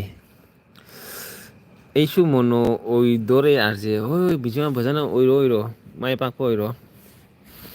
ꯃꯣꯅꯣ ꯑꯣꯏꯔꯗꯤ ꯅꯨꯡꯉꯥꯏꯔꯦꯅ ꯑꯋꯥꯕꯗꯣ ꯈꯔ ꯀꯣꯝꯃꯦꯅ ꯑꯣꯏꯔꯣ ꯇꯥꯔꯤ ꯆꯦꯅꯨ ꯇꯥꯎ ꯋꯥꯔꯤ ꯅꯨꯡꯉꯥꯏ ꯆꯦꯅꯨ ꯅꯣꯛꯂꯛꯀꯅꯨꯀꯣ ꯑꯩꯅ ꯅꯣꯡ ꯐꯥꯗꯣꯛ ꯋꯥ ꯉꯥꯡꯕꯅꯤꯀꯣ ꯅꯣꯛꯂꯛꯀꯅꯨ ꯋꯥ ꯉꯥꯡꯕꯁꯨ ꯍꯩꯇꯕ ꯑꯩꯁꯦ ꯅꯣꯛꯂꯛꯀꯅꯨꯀꯣ ꯆꯦꯅꯨ ꯔꯣ ꯑꯩ ꯈꯪꯗꯔꯦ ꯀꯩꯅꯣꯒꯤꯅꯤ ꯆꯦꯅꯨꯁꯦ ꯀꯔꯤ ꯓꯥꯔꯤꯕꯣꯟꯒꯤꯅꯤ ꯁꯤꯁꯤꯅ ꯆꯦ ꯑꯅꯨ ꯑꯇꯣꯞꯄ ꯑꯅꯨꯅꯤ ꯑꯃꯁꯤꯅ ꯆꯦ ꯑꯅꯨ ꯑꯇꯣꯞꯄ ꯑꯅꯨꯅꯤ ꯁꯤ ꯑꯅꯨꯅ ꯑꯇꯣꯞꯄ ꯑꯅꯨ ꯑꯗ ꯑꯃ ꯑꯅꯨꯅ ꯑꯇꯣꯞꯄ ꯑꯅꯨꯅꯤ ꯒꯨꯗ ꯚꯜꯂꯣ ꯍꯣꯏ ꯁꯞꯄꯣꯔꯠ ꯍꯣꯏ ꯁꯞꯄꯣꯔꯠ ꯇꯧꯕ ꯐꯩ ꯑꯩꯁꯨ ꯁꯞꯄꯣꯔꯠ ꯌꯥꯝ ꯇꯧꯅꯤꯡꯉꯤ ꯃꯤꯒꯤ ꯚꯜꯂꯣ ꯍꯣꯏ ꯚꯜꯂꯣ ꯆꯦꯅꯨ ꯚꯜꯂꯣ ꯉꯁꯤ ꯈꯗꯥꯡ ꯊꯥꯗꯔꯤ ꯁꯣꯝꯗ ꯅꯨꯄꯤꯅ ꯀꯔꯤ ꯊꯥꯗꯗꯣꯏꯕ ꯈꯪꯗꯦ ꯍꯣꯔꯦꯟ ꯉꯥꯛꯇꯪ ꯂꯩꯔꯒ ꯈꯗꯥꯡ ꯀꯩ ꯊꯥꯗꯔꯛꯇꯣꯏꯕ ꯑꯩ ꯈꯪꯗꯦ ꯑꯗꯨꯗꯒꯤ ꯍꯣꯏ ꯁꯞꯄꯣꯔꯠ ꯇꯧꯕ ꯐꯩ ꯑꯩꯁꯨ ꯁꯞꯄꯣꯔꯠ ꯌꯥꯝ ꯇꯧꯅꯤꯡꯉꯤ ꯃꯤꯒꯤ ꯍꯣꯏ ꯕꯥ ꯁꯞꯄꯣꯔꯠꯇꯤ ꯑꯩꯁꯨ ꯇꯧꯅꯤꯡꯉꯤ ꯀꯩꯅꯣ ꯁꯞꯄꯣꯔꯠ ꯇꯧꯕꯁꯦ ꯃꯤꯒꯤ ꯀꯔꯤ ꯁꯞꯄꯣꯔꯠ ꯇꯧꯕꯕꯨ ꯀꯩꯅꯣ ꯅꯦꯠꯇꯤ ꯀꯔꯤ ꯃꯣꯕꯥꯏꯜꯗ ꯁꯨꯝ ꯌꯦꯡꯉꯕꯅꯤ ꯅꯦꯠꯇ ꯁꯨꯝ ꯆꯠꯂꯤꯕꯅꯤ ꯁꯞꯄꯣꯔꯠ ꯇꯧꯕꯗꯣ ꯉꯥꯛꯇꯪ ꯁꯞꯄꯣꯔꯠ ꯇꯧꯕ ꯑꯗꯨ ꯀꯔꯤꯝ ꯈꯟꯗꯦꯗ ꯁꯞꯄꯣꯔꯠ ꯇꯧꯕꯕꯨ ꯅꯦꯠ ꯆꯪꯒꯅꯤ ꯋꯥꯏꯐꯥꯏ ꯂꯩꯔꯤ ꯑꯣꯐꯤꯁꯇ ꯋꯥꯏꯐꯥꯏ ꯂꯩꯔꯤ ꯊꯥꯖꯤꯟ ꯉꯝꯃꯤ ꯀꯔꯤꯝ ꯈꯟꯗꯦꯕ ꯑꯗꯨ ꯄꯣꯠꯇꯣ ꯁꯞꯄꯣꯔꯠ ꯇꯧꯕꯒꯤꯗꯃꯛ ꯑꯩꯅ ꯃꯇꯝ ꯄꯤꯕ ꯉꯝꯗꯕ ꯍꯥꯏꯇꯥꯔꯦꯗ ꯕꯤꯖꯣꯌ ꯃꯇꯝ ꯄꯤꯕ ꯉꯝꯗꯕꯒꯤꯗꯃꯛꯇ ꯍꯥꯏꯇꯥꯔꯦ ꯃꯇꯝ ꯄꯤꯔꯗꯤ ꯀꯔꯦ ꯃꯇꯝꯁꯦ ꯀꯔꯦ ꯃꯣꯕꯥꯏꯜꯗ ꯁꯨꯝ ꯑꯣꯟꯒ ꯀꯣꯃꯦꯟꯒ ꯏ ꯇꯥꯕ ꯃꯊꯧ ꯇꯥꯏꯀꯣ ꯃꯇꯝꯗꯨꯗ ꯀꯔꯦ ꯁꯨꯃꯥꯏꯅ ꯊꯕꯛ ꯂꯥꯛꯑꯗꯤ ꯀꯔꯦ ꯊꯕꯛꯀꯤ ꯑꯣꯐꯤꯁꯀꯤ ꯊꯕꯛ ꯂꯥꯛꯑꯗꯤ ꯀꯔꯦ ꯀꯣꯃꯦꯟ ꯑꯣꯟ ꯍꯥꯏꯕꯁꯨ ꯉꯝꯕ ꯃꯇꯝ ꯂꯩꯇꯦ ꯍꯥꯏꯕ ꯑꯗꯨ ꯃꯇꯝꯗ ꯑꯗꯨꯃꯥꯏꯅ ꯑꯣꯏꯌꯦꯕ ꯃꯄꯨꯅ ꯁꯨꯃꯥꯏꯅ ꯌꯦꯡ ꯂꯩꯔꯅꯤ ꯑꯩꯅ ꯁꯨꯃꯥꯏꯅ ꯃꯣꯕꯥꯏꯜꯗ ꯄꯥꯏꯔꯒ ꯃꯦꯠ ꯂꯩꯔꯅꯤ ꯌꯥꯔꯣꯏ ꯑꯗꯨ ꯃꯇꯝꯗ ꯑꯗꯨꯅꯤ ꯑꯋꯥꯕ ꯍꯥꯏꯁꯦ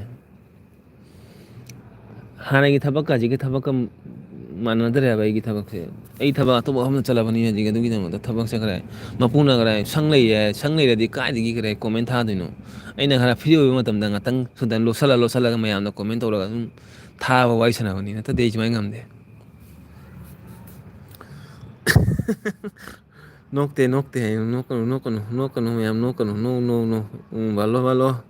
ꯆꯦꯅꯨ ꯚꯜꯂꯣ ꯚꯜꯂꯣ ꯑꯁꯥ ꯃꯥꯏꯛ ꯄꯥꯏꯈꯔꯦ ꯑꯩ ꯆꯠꯂꯒꯦ ꯑꯩ ꯌꯥꯝ ꯈꯗꯥꯡ ꯊꯥꯗꯔꯦ ꯃꯌꯥꯝꯅ ꯈꯗꯥꯡ ꯊꯥꯗꯔꯦ ꯍꯥꯏ ꯈꯜꯂꯝꯃꯅꯤꯅꯦ ꯑꯁꯥ ꯀꯧꯈꯔꯦ ꯑꯃꯅ ꯒꯦꯠꯇ ꯊꯤꯡꯖꯤꯜꯂꯒꯦ ꯃꯌꯥꯝ ꯑꯩ ꯔꯨꯝ ꯆꯪꯉꯒꯦ ꯁꯇꯔ ꯀ꯭ꯂꯣꯁ ꯇꯧꯔꯒꯦ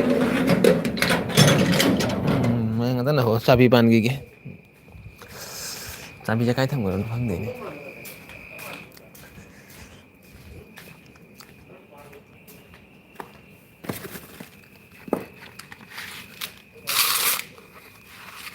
ꯒꯦꯠꯀꯤ ꯆꯥꯕꯤ ꯀꯥꯏ ꯆꯠꯈ꯭ꯔꯦ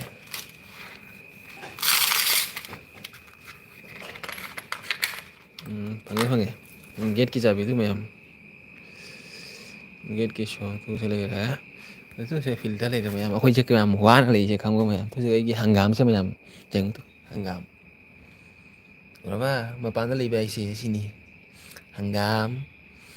ꯑꯗꯨꯒ ꯁꯤ ꯀꯩꯅꯣ ꯁꯤ ꯀꯩꯅꯣ ꯄꯨꯗꯤꯅꯥꯔ ꯁꯤꯁꯦ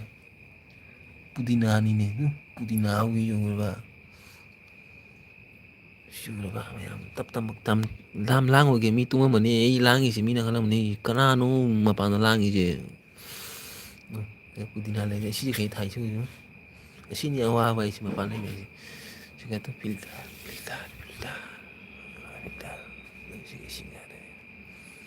ꯁꯤꯅꯤ ꯐꯤꯜꯇꯔ ꯍꯥꯏꯁꯦ ꯁꯤꯁꯦ ꯀ꯭ꯋꯥ ꯂꯩꯔꯦ ꯁꯤꯒ ꯖꯨꯝꯕꯨꯒꯤ ꯁꯤꯁꯦ ꯖꯨꯝꯕꯨꯅꯤꯅꯦ ꯃꯌꯥꯝ ꯖꯨꯝꯕꯨꯒꯤ ꯔꯨꯝꯁꯦ ꯑꯩꯒ ꯒꯦꯠ ꯂꯣꯜꯂꯨꯒꯦ ꯒꯦꯠꯇ ꯆꯥꯕꯤꯁꯤꯒ ꯂꯩꯔꯦ ꯒꯦꯠ ꯂꯣꯜꯂꯨꯒꯦ ꯃꯌꯥꯝ ꯒꯦꯠ ꯂꯣꯟꯒꯦ ꯃꯌꯥꯝꯗꯨ ꯃꯄꯨ ꯁꯦꯀꯦꯟ ꯃꯄꯨꯅꯤ ꯑꯩꯁꯦ ꯒꯦꯠ ꯂꯣꯟꯕꯒꯤ ꯁꯦꯀꯦꯟ ꯃꯄꯨ ꯑꯣꯏꯔꯦ ꯁꯤꯁꯨ ꯃꯄꯨ ꯁꯦꯀꯦꯟ ꯃꯄꯨꯅꯤ ꯒꯦꯠ ꯂꯣꯟꯗꯣꯏꯁꯦ ꯃꯌꯥꯝ ꯉꯥꯏꯈꯣ ꯉꯥꯛꯇꯪ ꯉꯥꯏꯈꯣ ꯑꯩ ꯒꯦꯠ ꯂꯣꯟꯒꯦꯀꯣ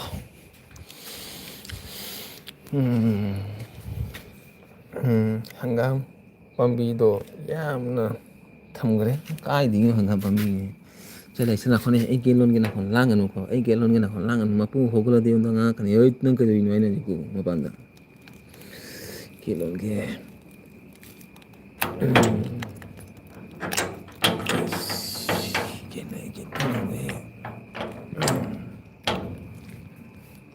ꯉꯥꯏꯈꯣ ꯒꯦꯠ ꯂꯣꯜꯂꯤ ꯉꯥꯏꯈꯣ ꯃꯌꯥꯝ ꯂꯣꯜꯂꯦ ꯒꯦꯠ ꯂꯣꯜꯂꯦ ꯎꯕ꯭ꯔꯥ ꯈꯪꯗꯦꯅꯦ ꯀꯗꯨꯝ ꯆꯠꯈ꯭ꯔꯦ ꯑꯩꯒꯤ ꯃꯣꯕꯥꯏꯜꯁꯤꯕꯨ ꯒꯦꯠ ꯂꯣꯟꯒꯦ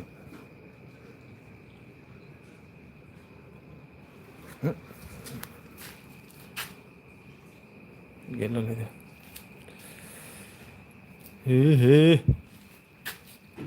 ꯆꯠꯂꯦ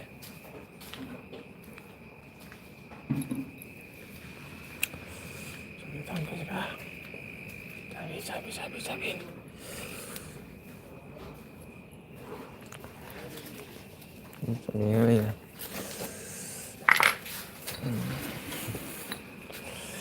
ꯆꯦꯡ ꯉꯥꯎꯁꯟꯈꯔꯦ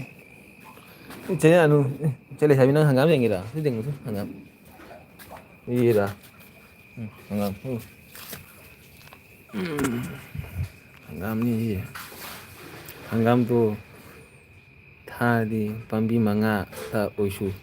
sulu adro kai di mahum lai su lai ji kai tha de si ga kai tha u tu si lambi je kai tha de ge hanggam ura ba tu kan kai le ge si ma pu gai le gi gai tu a le de ma scooty ma de sa ma pu gai ne si kai tha de si mahum kai le ge si lai sai mahum kai le ge tu si ga bu kai hanggam kai tha de ge ne siga kai hanggam tha siga drain lai de siga drain tu sibu hanggam tha ma mahum ro gi lau na phada gi lau na te ga lau phada de gi lau phada de hanggam phada tu si cha thok le se hanggam hangam kalli ne hangam ne kadi hangam no khangde kan mana hangam ne tu masak se cái nó mà thì afau wa gumi afau wa hangam ga mali tu jung afau wa hangam ne masak jo budara afau wa ga mali mai ki ga ma ton se ura si je afau wa hangam ne tu je kyam phau ri no ma phau ri jung masak se jung hangam je kara kara nung siba hangam ma le bane ba si nung siba hangam ga te si je phau sa ri mai se mai ma ton se la ga phau sa ri ni ma sai se kara se ga le ri hangam ni ura cái mà xem cái này jam phao thầy ấy chứ mà xâm jam phao mà xâm tải thì mà sao đấy chứ mấy lấy tiền mà xâm rồi dâu dâu là mà xâm lấy vào đó phải dâu dâu lại mấy mà xâm chứ rồi phao sao thì mấy sao đấy mà xâm cái này sao mấy thằng là cái này chơi để chắc là cái phao sao phải tải thì chứ rồi mà phao sao thì mấy thằng làm gì khá phải nó khá thua cái sầu này nó phao sao phải tải tới màn mình thằng này apa hangam ni nak mayam good night này good night ui giờ là cái gì ôi bị chơi good night anh sư tum mayam sư tum rồi anh lang rồi tap tông ngang cái nó nuốt rồi mayam bye bye pamidu manga suru di cara phaga dro cái đi cara rồi sư vừa cara ra để sư nung xin cái này thầm mình cha đó thầm mình trên đây sao bị năng sư 시즌 싸는 타미니네 마판이 뭐 그래 바자들이래 자리 시 능치네 좀 그래 좀 타다 타미니 시 능치나 반천 와이나 타미니 바자들이래 자리니 시 능치나 타미니 허저래 아이나 능치나 탐보니 시 바자들이래가 자리니 한감지 시디 지 능치나 탐보니 시 레이천 와이나 농 파도 허럭보니나 그래 제히 뭐다 묵동 허럭보니 능치나 반천 와이나 탐보니 밤이도 망아 수르디 짜라 파가도 chana pha người ta cái chana pha thì good night baby bye bye mày good night sẽ đây sao biết lùi trả lời chứ con cái đâu rồi cái mày em số cái này em quên này cái LB giao cái sẽ đây sao biết số hậu đi giao cái sẽ đây sao biết tum quá lắm mà nè tum good night rồi xí ô yang ga lại đi đuôi đi cái yang ga chứ cái nào yang ga chứ good night baby mày baby mày cái gì baby nuôi gì wa de sẽ lại sao biết orang mana ikhang sẽ lại sao biết nó FTG LB jago ikhang được này orang mana cái nó ấy chụp cái LB jago mà tầm đấy cam wai thế chỉ cần sẽ lại sao biết tu hangam pitu thai tu si jago re tu cái thai mà má thai thì gì mà má nó thai thì hậu re tu si cái nó nè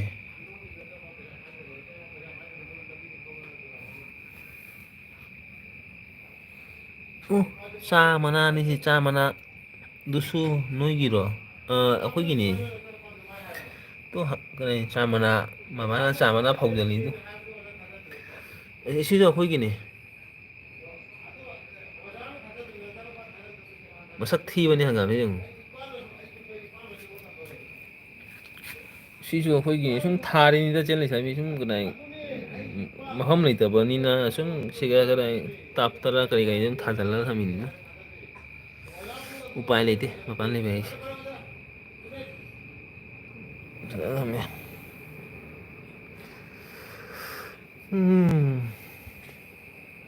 चला सभी गुना hello जाएंगे तुम ले चलो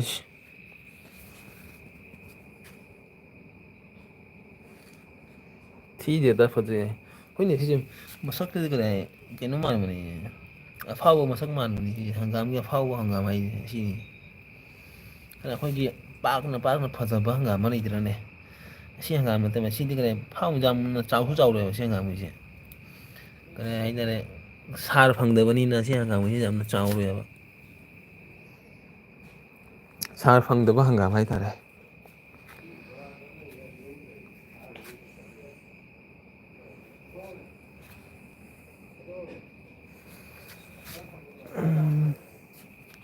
Saya aku asa tumning apa vậy? Sự quả hai rồi, quả hai cái này sẽ lên.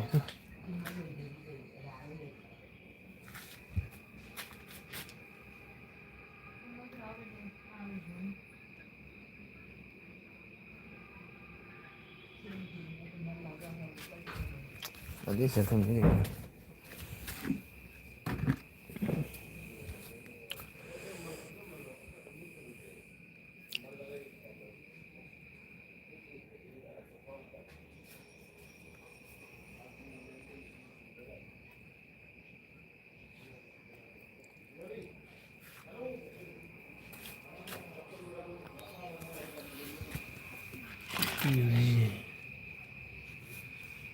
ꯑꯋꯥ ꯐꯗꯤꯒꯣꯝꯅꯤꯅꯦ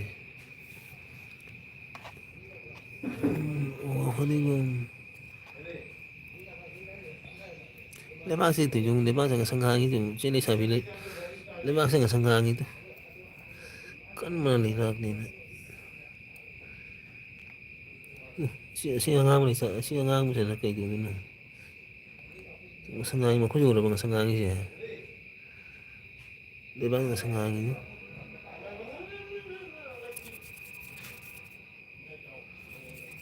ꯑꯋꯥ ꯐꯗꯤꯒꯣꯝꯅꯤ ꯑꯋꯥ ꯐꯗꯤꯒꯣꯝꯅꯦꯕ ꯁꯤꯁꯦ ꯂꯩꯕꯥꯛꯁꯦ ꯀꯗꯥꯏ ꯉꯁꯪ ꯉꯥꯡꯉꯤꯗꯨ ꯑꯀꯟꯕ ꯂꯩꯕꯥꯛꯅꯦꯕ ꯑꯩꯈꯣꯏ ꯆꯤꯡꯒꯤ ꯂꯩꯕꯥꯛꯇꯣ ꯆꯤꯡꯒꯤ ꯂꯩꯕꯥꯛꯅꯤꯗꯣ ꯃꯈꯨꯠꯇꯒ ꯁꯨꯃꯥꯏꯅ ꯅꯩ ꯁꯨꯃꯥꯏꯅ ꯅꯣꯏꯔꯁꯨ ꯀꯔꯤ ꯉꯁꯪ ꯉꯥꯡꯉꯤꯁꯤ ꯎꯔꯕꯉꯁꯪ ꯉꯥꯡꯉꯤ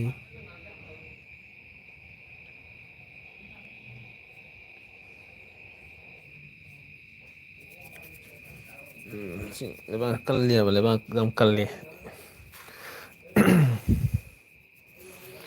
ꯁꯦ ꯁꯔ ꯒꯨꯗ ꯅꯥꯏꯠ ꯇꯧꯔꯁꯦ ꯂꯣꯏꯁꯤꯜꯂꯒꯦꯁꯦ ꯑꯁꯥ ꯇꯨꯝꯅꯤꯡꯉ ꯃꯥꯜꯂꯦ ꯂꯣꯏꯁꯤꯜꯂꯒꯦ ꯍꯤꯡꯉ ꯀꯣꯟ ꯗ꯭ꯌꯨꯇꯤ ꯆꯠꯇꯣꯏꯅꯤ